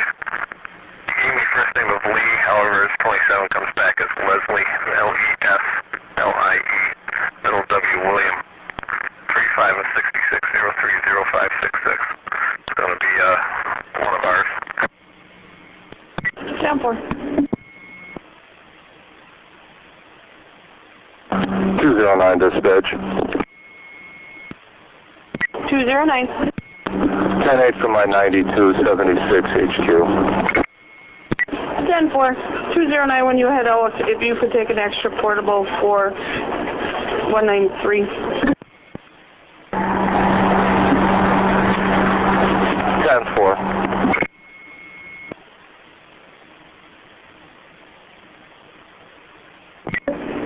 10-4. Dispatch 405.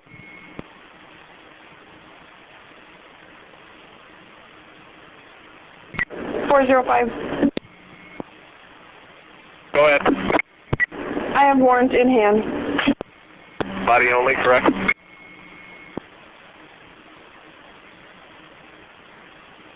Affirmative. Copy.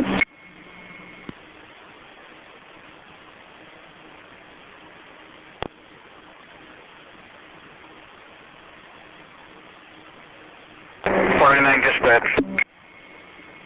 499. I'm now 76 to 147 Avery Road, pick up that party. 10-4.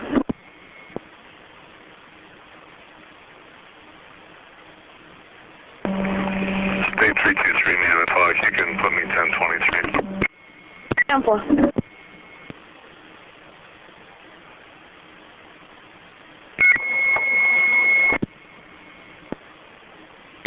487, 496. 4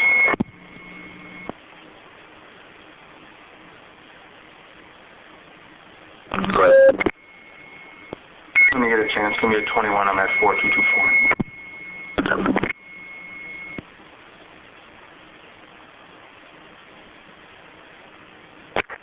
Dispatch code.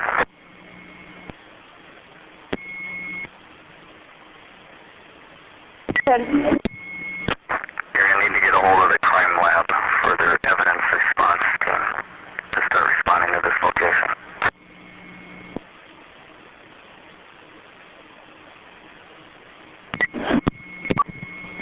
10-4, crime lab out of Madison, Milwaukee, where? It's going to be the Madison response team.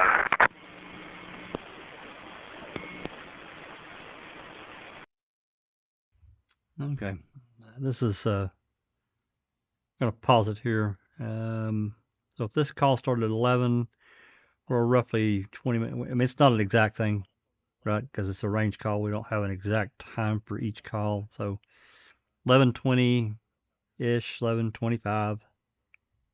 And that sounded like Remaker, but I'm not positive. Clearly someone though said, call the crime lab, get them rolling to the scene. Madison, Milwaukee, where? Oh, Milwaukee. Madison's closer. It just is. So why they call a woman out of Milwaukee, I have no idea. No clue. So, and there was a question. Who responded to the drunk driver call first? And I'd have to go back and listen to find. I've got the badge numbers pulled up now. I think this is Jinx's list, and she's done a lot of work on it. And I can't thank her enough because it lets us identify who these people are because they call badge numbers most of the time.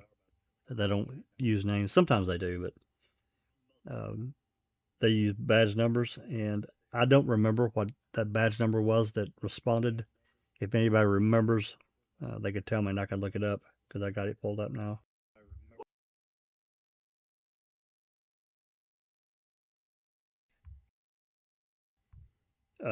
Yeah, the instance. Yeah, absolutely. That's right. So, I'm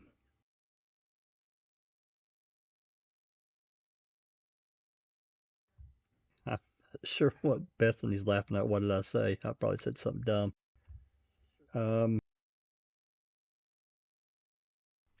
Yeah, there very well probably is a report about the drunk driver and who that person is.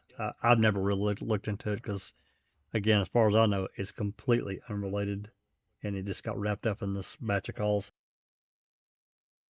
because it's kind of intermingled, so they just left it. Anyway, you can tell that they're responding to Avery Salvage Yard. Are you free? Can you head up this way? Blah blah blah, and so forth and so on. I think that was a Peterson, wasn't it? That drunk driver. I honestly do not remember, Susan. I just Pretty don't recall. sure. I just don't recall, like, Cherie's name.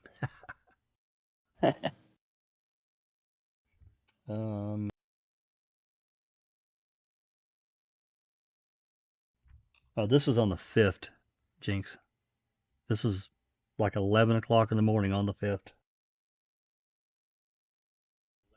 So if you've got something, you can look it up. Anyway, I'll back it up like I normally do, 5 seconds, and then we'll continue. 278, I'm in code. Anything you need other than a portable for shatter.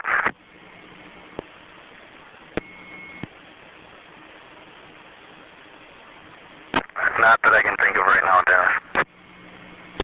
Okay, other than the car, do we have anything else?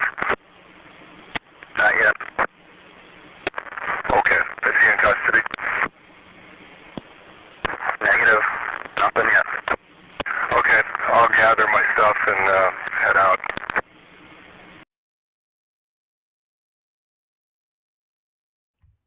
$278. It says it's the list. Jinx's list. Let's see here. 278 says it's Dave Remaker, but that sounds like Jacobs. I could be wrong though. Yeah, it says Dave Remaker, MTSO 278. I thought Remker was already there. Anyway, all right, I'm going to continue on. He's going to head out.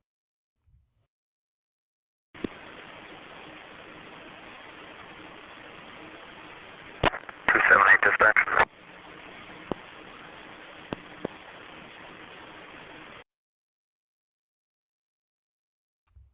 Jinx, they didn't ask. They didn't say a name. They just said, "Is he in custody?" I'm sure they're talking about Avery. I'm sure he was talking about Avery. I'm positive of it because there's another call. Remember, there's another call where dispatch called him and Link and Colburn made several calls to get specific officers in to respond over there. And Jacobs is one of them. He called in and he's like, "What's the call we played yesterday? Do we have a body yet? Is he in custody? Is Stephen Avery in custody?" So. And right before this call, he said, "Do we have anything besides the car or something like that?" Yes, that's right. Yeah. Any more questions?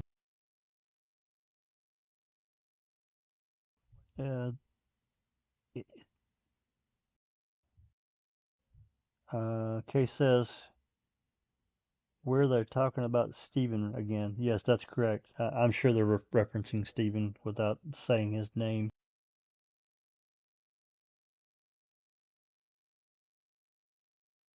Yeah, definitely tunnel vision. All right, I'm going to back it up 5 seconds and we'll move on.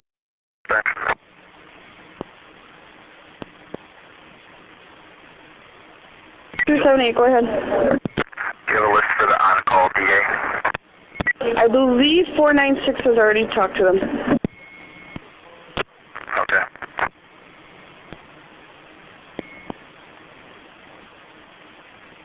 The 487. You can contact me when you're available. I still can't hold.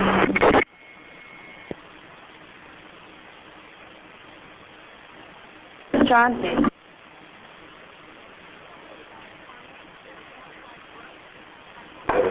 Go ahead.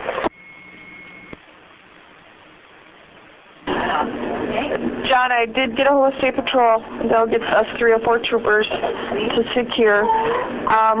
I did also notify the crime lab. They'll be calling me back. Okay, Katie, now could you contact County Highway and have them give me a call in the shift commander's room? I got to make arrangements with them also. Thank you very much, Katie.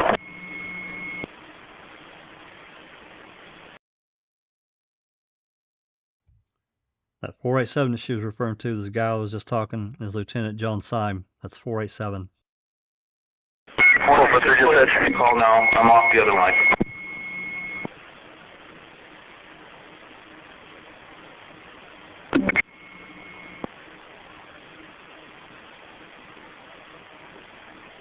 Hold on, dispatch. 443. 416676 to B1. 10-4, are you 41 to assist out in beat 1, or are you available for calls? We tied up and telling me to leave by the lieutenant. 10-4.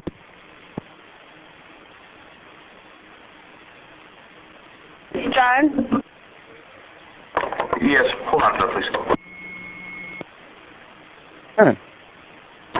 Go ahead, Katie. I have County Highway on the line for you. Okay, I'm on the phone with Todd. As soon as I hang up with him, I'll then patch it through. Okay, I'll let you know.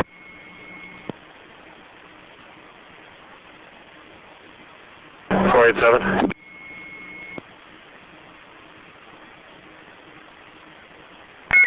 Four hit 412.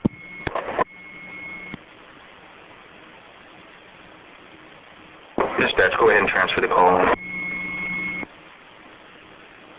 487-412, go ahead. I'm off the phone now.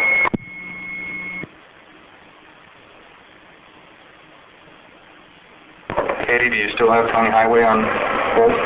Yep. Go ahead and transfer him back.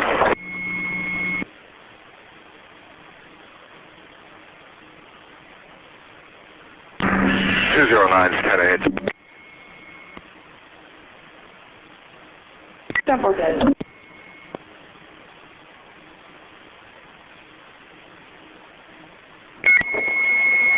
487 to 493, section 193.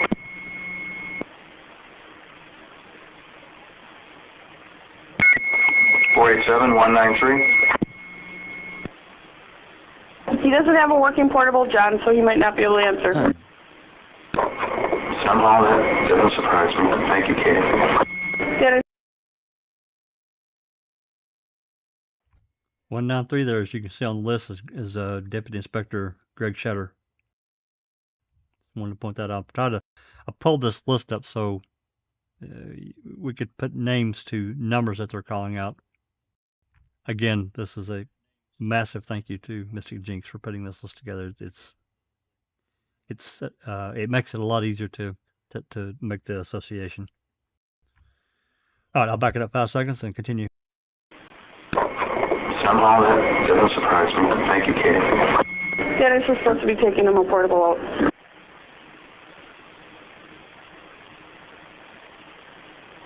$499, $487.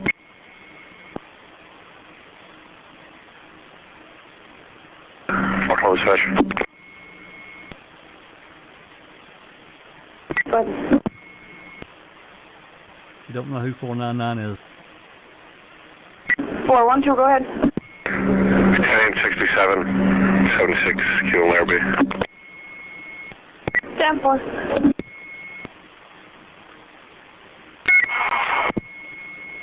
487, 412. Good. I've got 2 more officers in here if you wanted to have one of them head out instead. Okay, copy. Any you're broken? 2 more just walked in. Did you want to stick around here, or were you going to head up there? If not, I can send one of them up instead. Don't matter.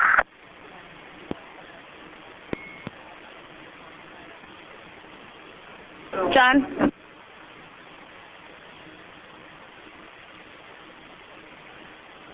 Dispatch 278.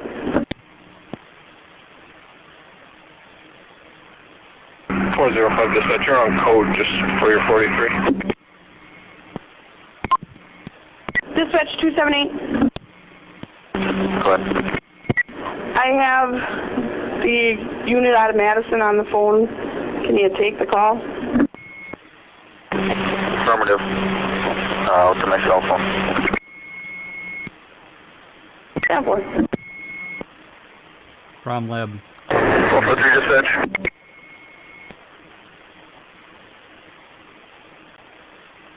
Go ahead. Jumbo Cracker 147, shut down.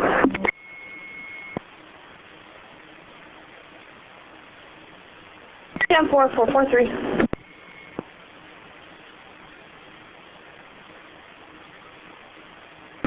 Four 452. 452. Wait a minute. You got your phone? Affirmative. Another cell call. 499 dispatch, I'll be out at 405.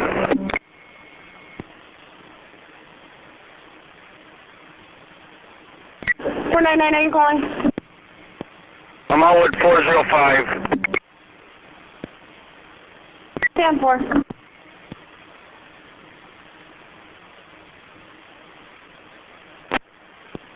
496 on code for 43, that's DA. Coming down in the PV.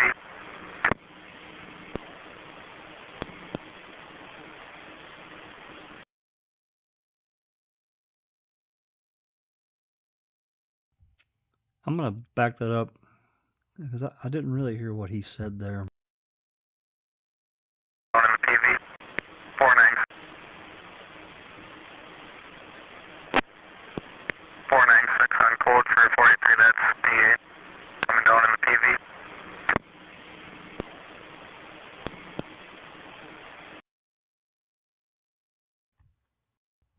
I still didn't quite understand what he said there.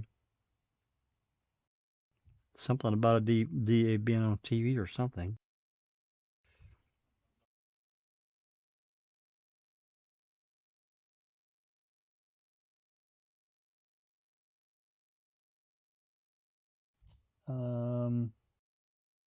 He's got a question here.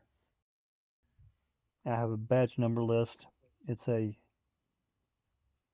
hatch patch that draws from a couple of sources, including Mystic, and it shows the following.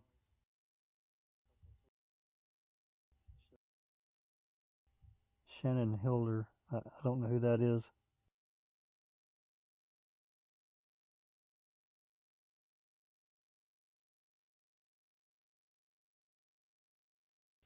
Okay, so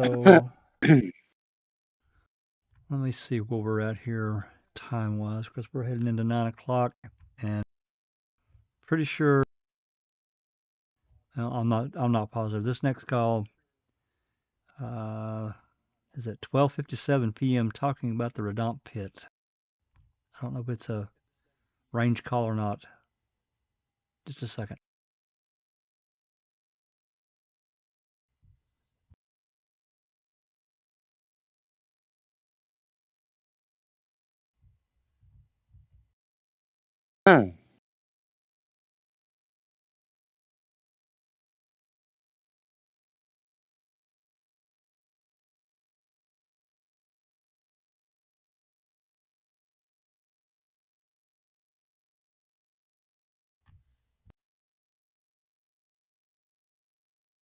Yeah, this is a short call. It's only minute 22. So let's take a quick listen to this one.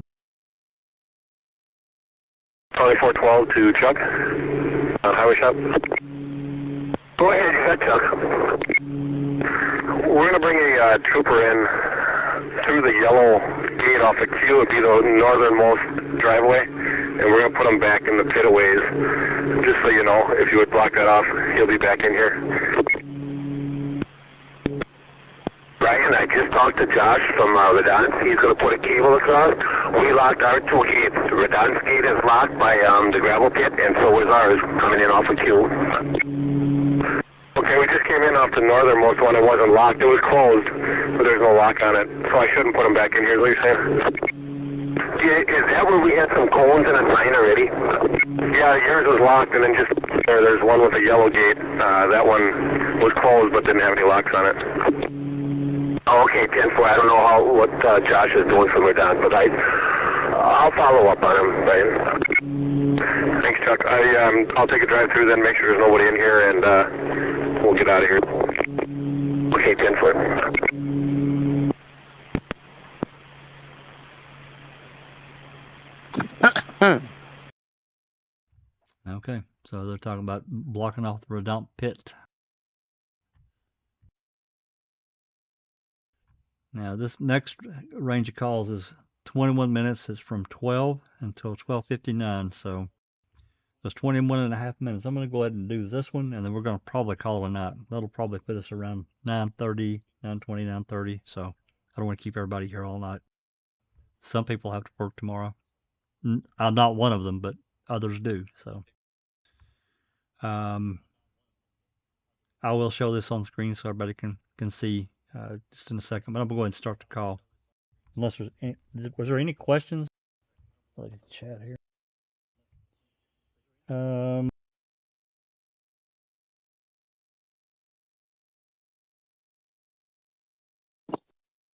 Why is Colburn Lake listed?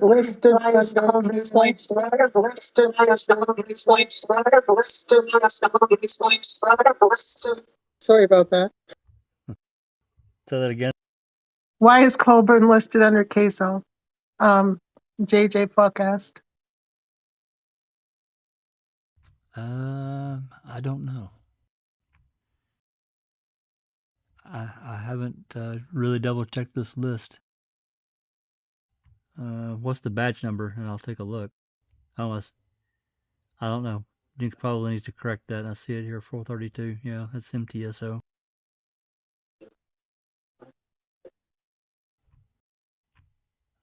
Again, not my list, so.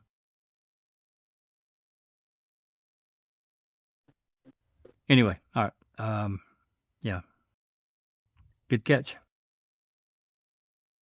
All right, here we go. We're gonna start this call here. Unless there's more questions that I've not gotten that I didn't see.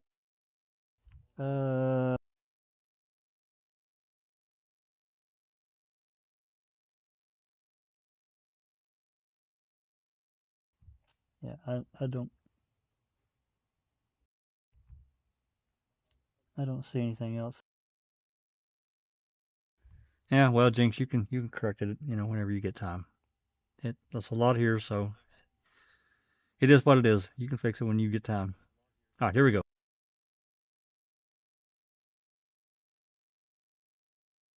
E319 dispatch, 10-8 from Swamp Road.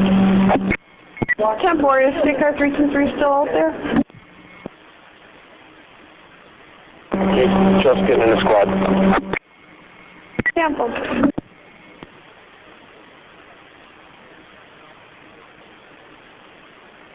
278 dispatch.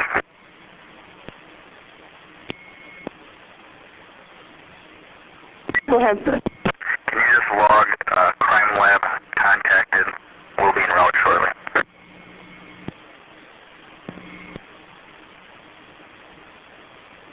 Ten-4. KSB 287, 12 o'clock.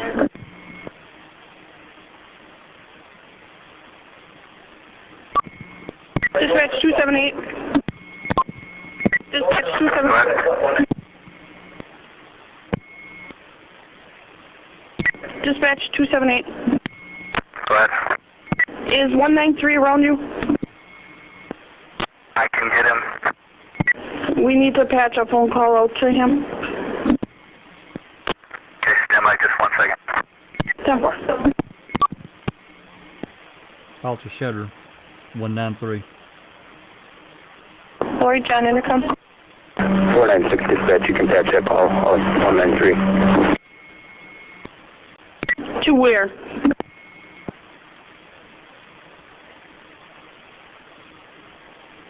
Nine 3441. 10-4, it's coming out.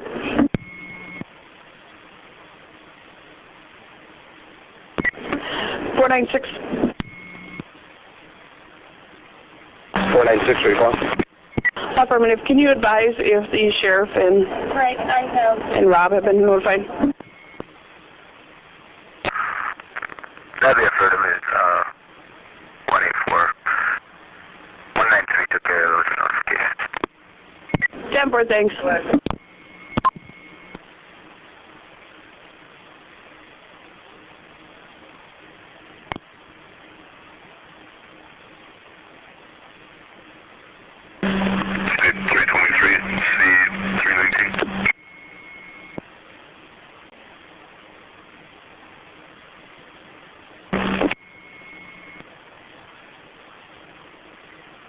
Wait, 7496, can you give me a 21, please?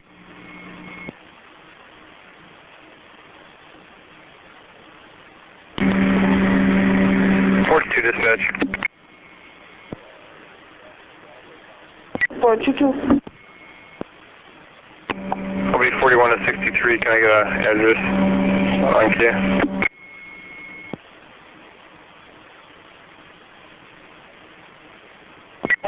Two 831 22831 crossroads of Oakwood and K. Copy. Was any contact made? Negative.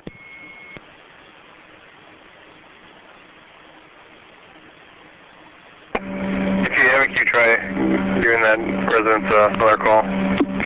10-4.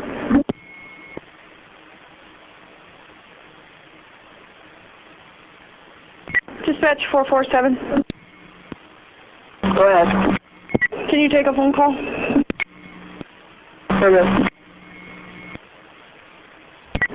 Where do I transfer it to? Roger. 10-4. 412 dispatch. 412. 147 blocked off at Q.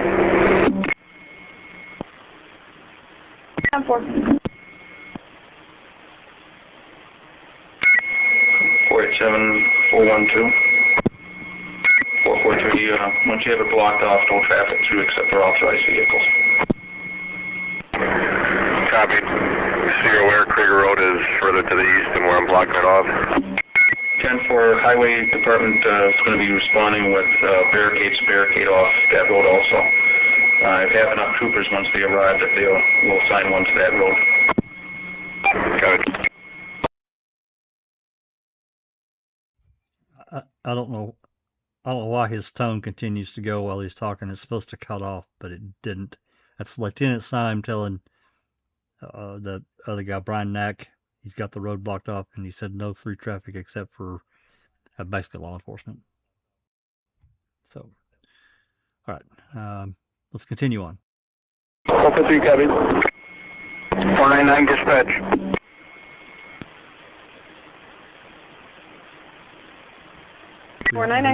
We don't know who 499 I have Mr. Denning in custody, 7060 jail. If you'd make sure that somebody comes and gets the warrant. 10-4, they've been notified and they should be hopefully coming down.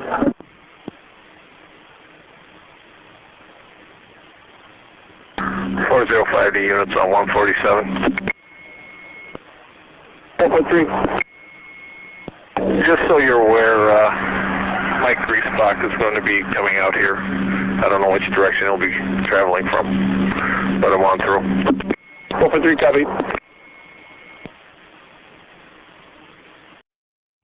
You better catch that. I'll play it again here in a second. Mike Griesbach will be coming through, and I can tell you, it's not in this batch, but it's in the next series, which we'll play next time. They call in and say Calumet County prosecutor on scene, so we know there's more shows up as well. Anyway, they got Griesbach coming through. I'll back it up here. We can hear it again. Out here, I don't know. 1.3. Just so you're aware, Mike Griesbach is going to be coming out here. I don't know which direction he'll be traveling from, but I'm on through. 1.3 copy. State 323 units 1. 323, go ahead. Can you advise what time C319 made the stop on this vehicle 151 in Swamp?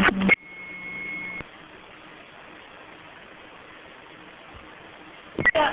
11:05. I think that 323 is a state trooper, I think. 11:05, thanks. 499 412, can you copy on code? Good. You realize there's a back access from the pit down here? Yeah, I've heard Kevin was saying that.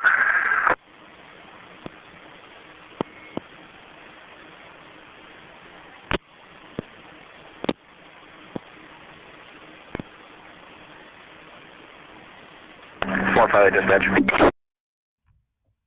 I'll pause it here for just a second. Did y'all hear that series of clicks and pops? I'm not entirely sure that they weren't in whisper and we don't get to hear it. I'll back up and play it one more time. And there are many of these. If you've listened to these calls of any length, you're going to hear this kind of stuff.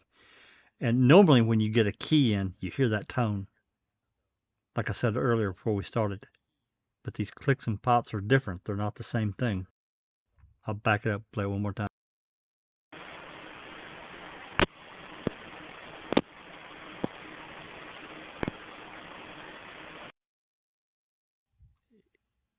It's very obvious to me.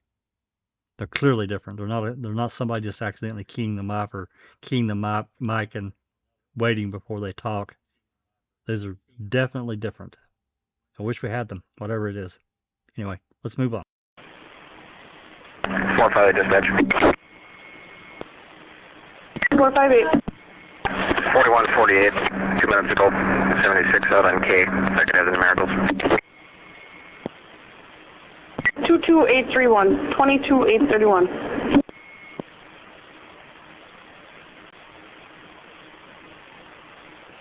Copy.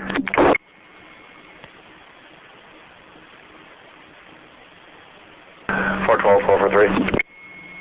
Go ahead. Can you get right there, car, so I can start turn code?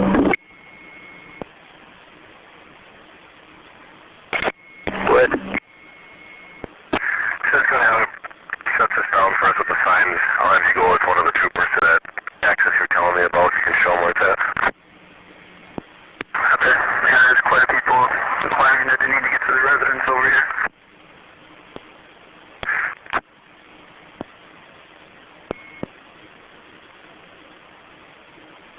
Dispatch 422 and 458. Go ahead. 58. I did attempt to call back, received no answer. 58, copy.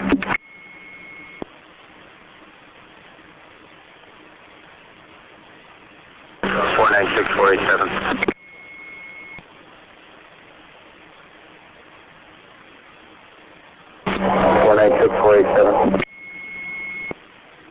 Herman calling sign.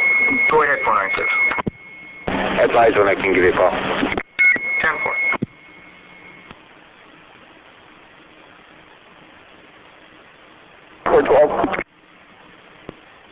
Go ahead. There's going to be a gentleman coming over by you in a red Ford pickup truck with a white cover on the top. He lives just to the east of where you're at. It's up to you whether you want to let him through. I wouldn't let him through here. Copy.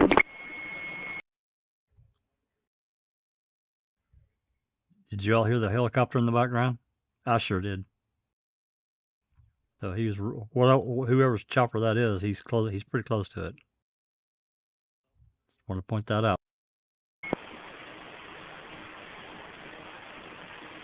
State Tower 323, man, what's on? 323. I'll be 1024 from Swamp and 151, 1076 to Holy Family for a blood test. Vehicle's been moved off into the ditch and red tagged for removal in 4 hours. 10-4, the jail was faxed here, 2720 in Dassey. 10-4, thanks, and is 499 on the air? 499-323, go ahead. Just confirming there will be no other report from the location you checked. That's correct, nothing needed from there. 10-4, thanks. 499-412, Highway Department is northbound on Q. Got it.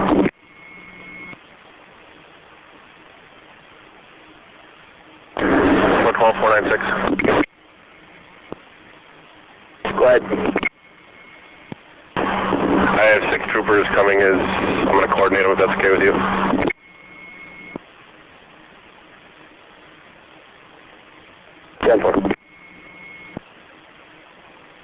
You want it for perimeter, right?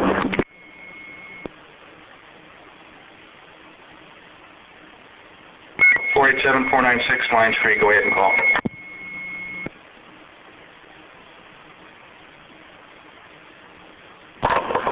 Katie? Yes?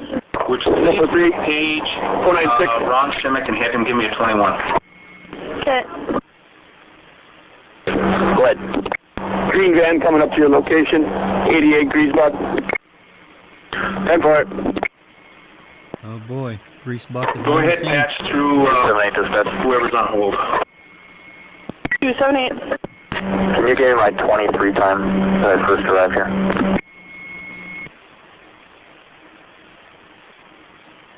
Two 278 perimeter. 1059, 1059.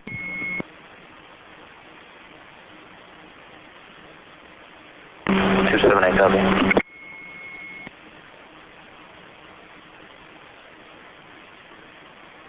Dispatch 160.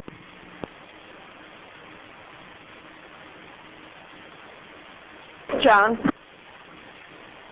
Yes.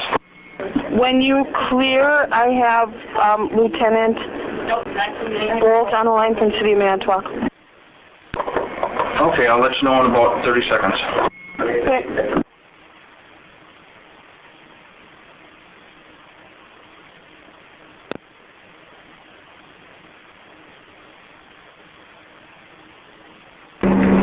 Dispatch. 499. 10-6 at the jail. Dispatch, go ahead and transfer the next call. We need to find out who this 499 is. 499 dispatch. 499. Can I have the incident number on the warrant?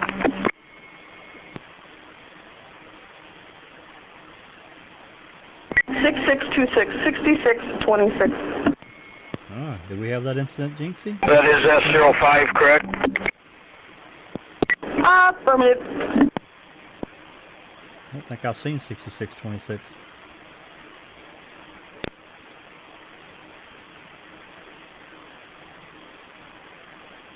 Four 1247.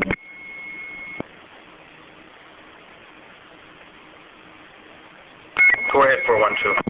Dispatch, get in track. That Q in 147 is closed with signs, and there's going to be a trooper here. We're going to have one at Traeger, one where 443 is, and then one in that back alleyway by the gravel pit. Very good. Believe that would cover it all.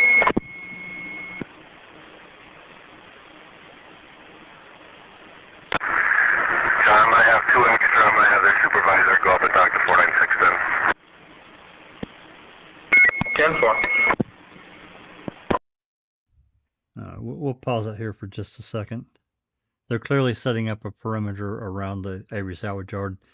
And just probably 2 minutes ago or so, they said they had 6 troopers heading in for perimeter duty, whatever.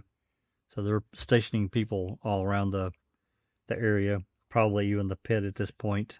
They've blocked off access.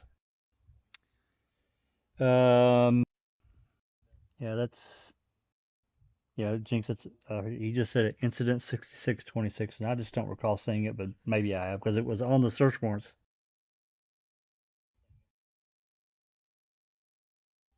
499, Hugh says is Novak. That's a name I don't think I'm familiar with.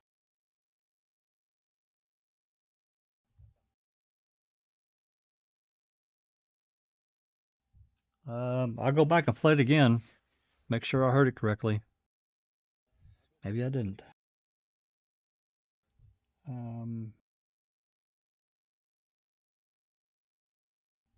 Yeah, let me back it up here just to make sure I got the incident number correctly. I'm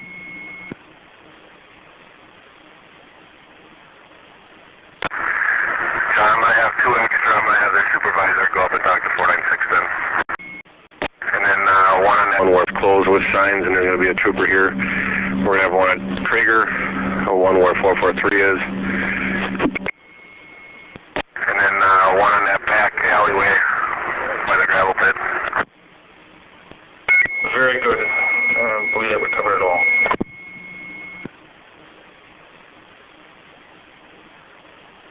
I'm going to have two extra. I'm going to have their supervisor go up and talk to 496 then.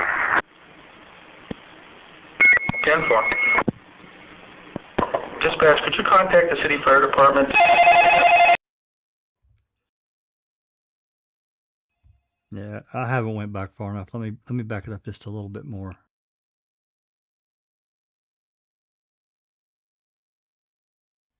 All right, I went back 40 seconds. Hopefully that's far enough.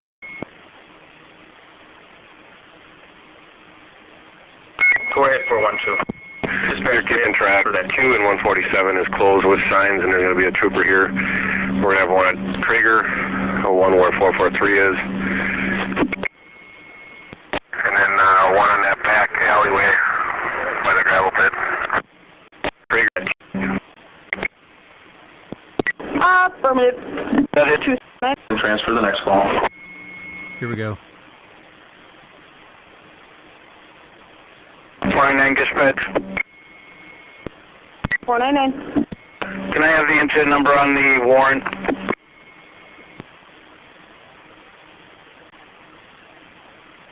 Six 6626. There you go. 6626. That's on the warrants. So I don't know if it'd be worth it or not. We've got the warrants. I don't know what the incident would say, but hell, it might be worth getting it. All right, I'll forward it up back to close to where we stopped. Is, and then one in that back alleyway by the gravel pit. Very good. Believe that would cover it all.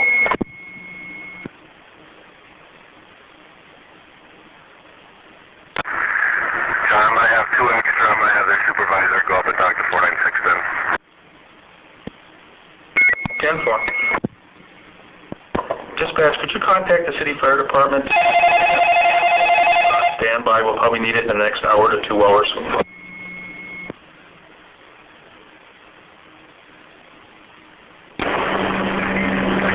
Force 2 dispatch.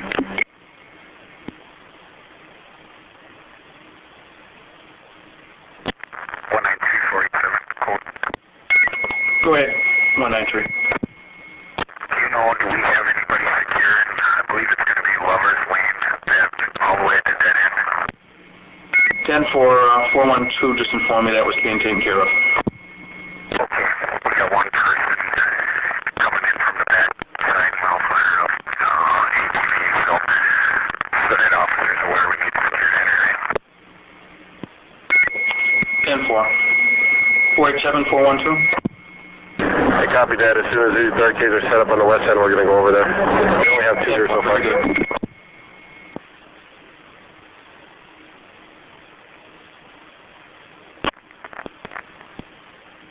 412. Good.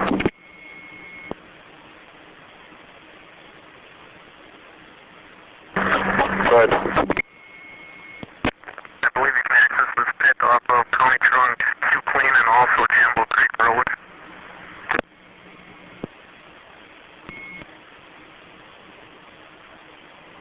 Copy.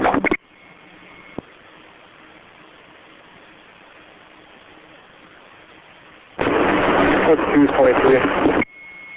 10-4-422.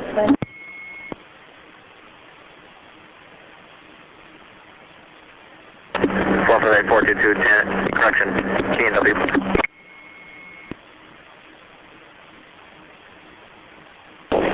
Copy, 2522.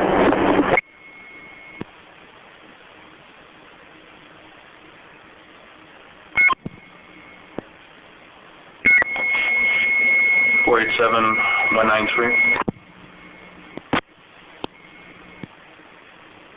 Go ahead. Command post is ready to go. We'll just need an operator for it.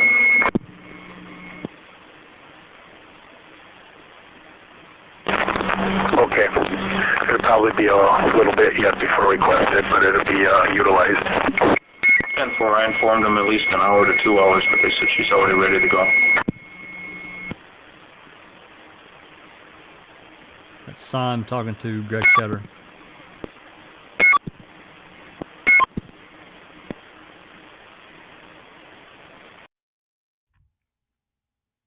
I know you all heard that. I do not know what those tones are. They're different than the rest. You hear them scattered throughout, but they mean something. Those tones do. They all have a different meaning. Wish we had some kind of audio guide that would tell us what they are. Anyway, I'll continue. Anybody else on hold, dispatch? No, you're free. Oh, thank you. That's about how I feel right now.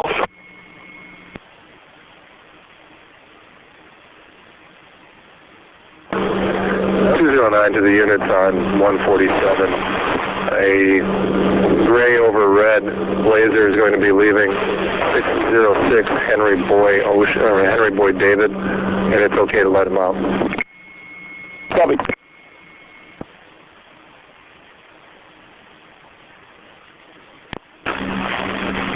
Force 2 dispatch, will be 24. 10-4.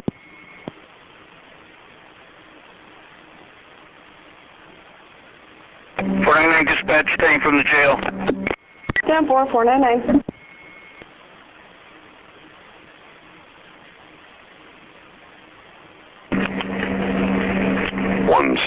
Dispatch. 160. 10-6 HQ. 10-4.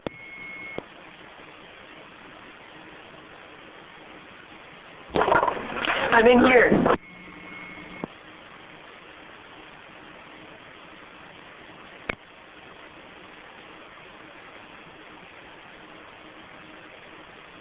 Katie? is. I need a phone number for Great Lakes Search and Rescue. It's a canine-oriented group. Okay, yep.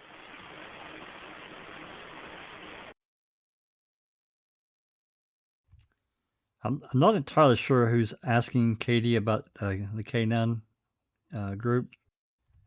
They didn't identify themselves, at least not yet. If anyone knows for sure, put it in the chat because I'd like to know. So anyway, we've got about 3 minutes or just barely over 3 minutes left of this range call. So let's continue on. I think Greg said that they had sent a fax possibly yesterday to both Manitowoc and Calumet offering services.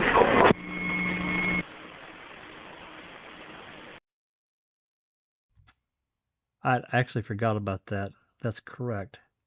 And then I know that they left a message on, I want to say it's Link's phone, but number, but it could have been someone else. But they left a message. Anyway, let's continue. Okay, it's sitting on Kay's desk.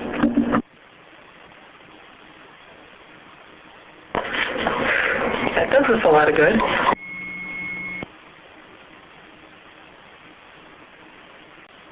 Got the number, Great Lakes Search and Rescue, 920-794-7410. Copy of their name? No name, just a phone number. I don't have the name because I don't have a flyer. Alright. I also have 2 other numbers, a pager and another business number if you can't get through on that one. Go. The other business number is area code 920-564-3939, and then the pager is 576-0790. Thanks.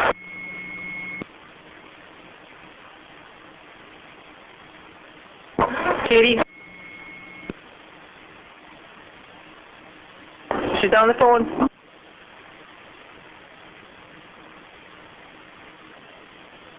Go ahead. It was a negative for a dot, so if you do come up with a cell phone, good. I'll take it. We appreciate it. Okay, Nikki left a message by her mom and dad to give us a call. Her dad has the number.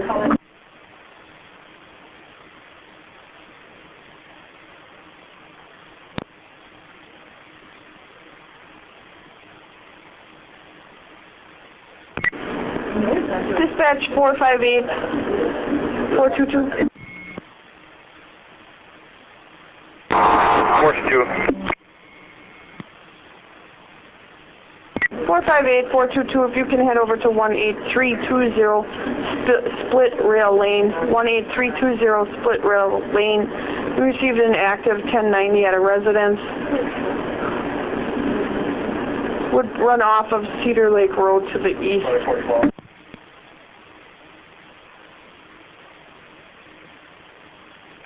458 copies at the southern portion of Cedar Lake. It looks like that on the map.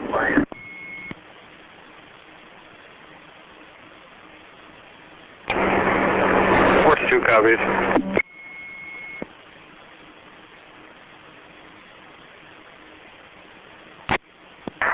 From one end of the county to the other.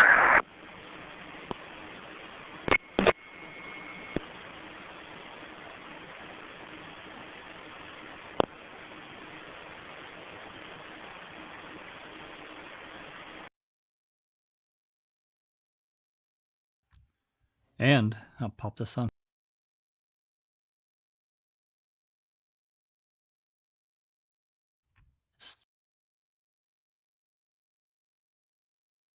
That is the end of that call. We got through all of it. Let me turn off this list.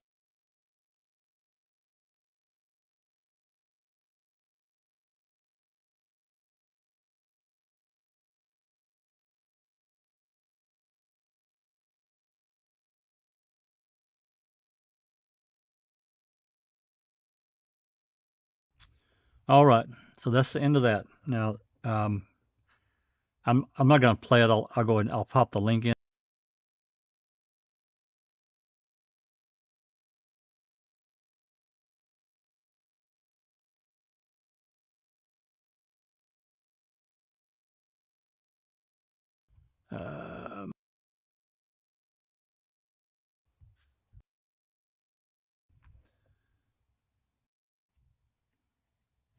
Yeah, that's the right call. I know that after this, there's another range call. This is a short one. I'm not going to play it. We're going to stop right here. The next after this particular little clip, it's just they're just talking to the highway department. It's no big deal. We'll play it next time. But after this, there's a series of range calls, and they're all I think 25 to 40 minutes long. So we'll do that for next time. We've done enough for tonight. It's almost 9:30 with all my stopping and so forth. So we'll hold it right here.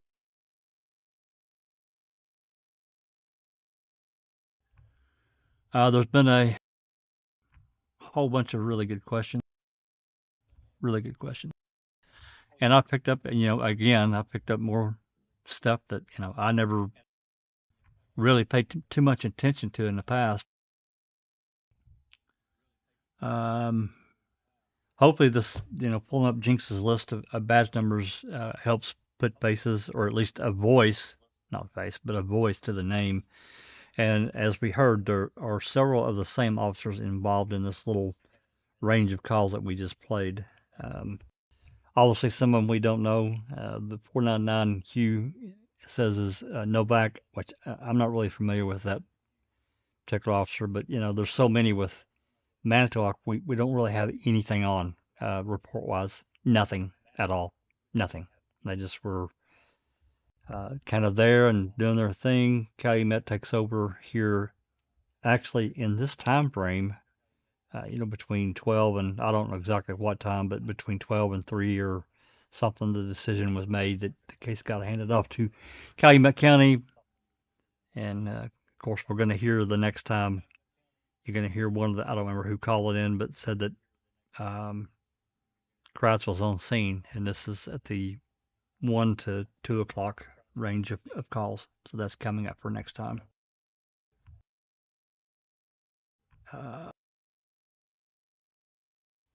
So anyway, I've probably put everybody in Discord asleep.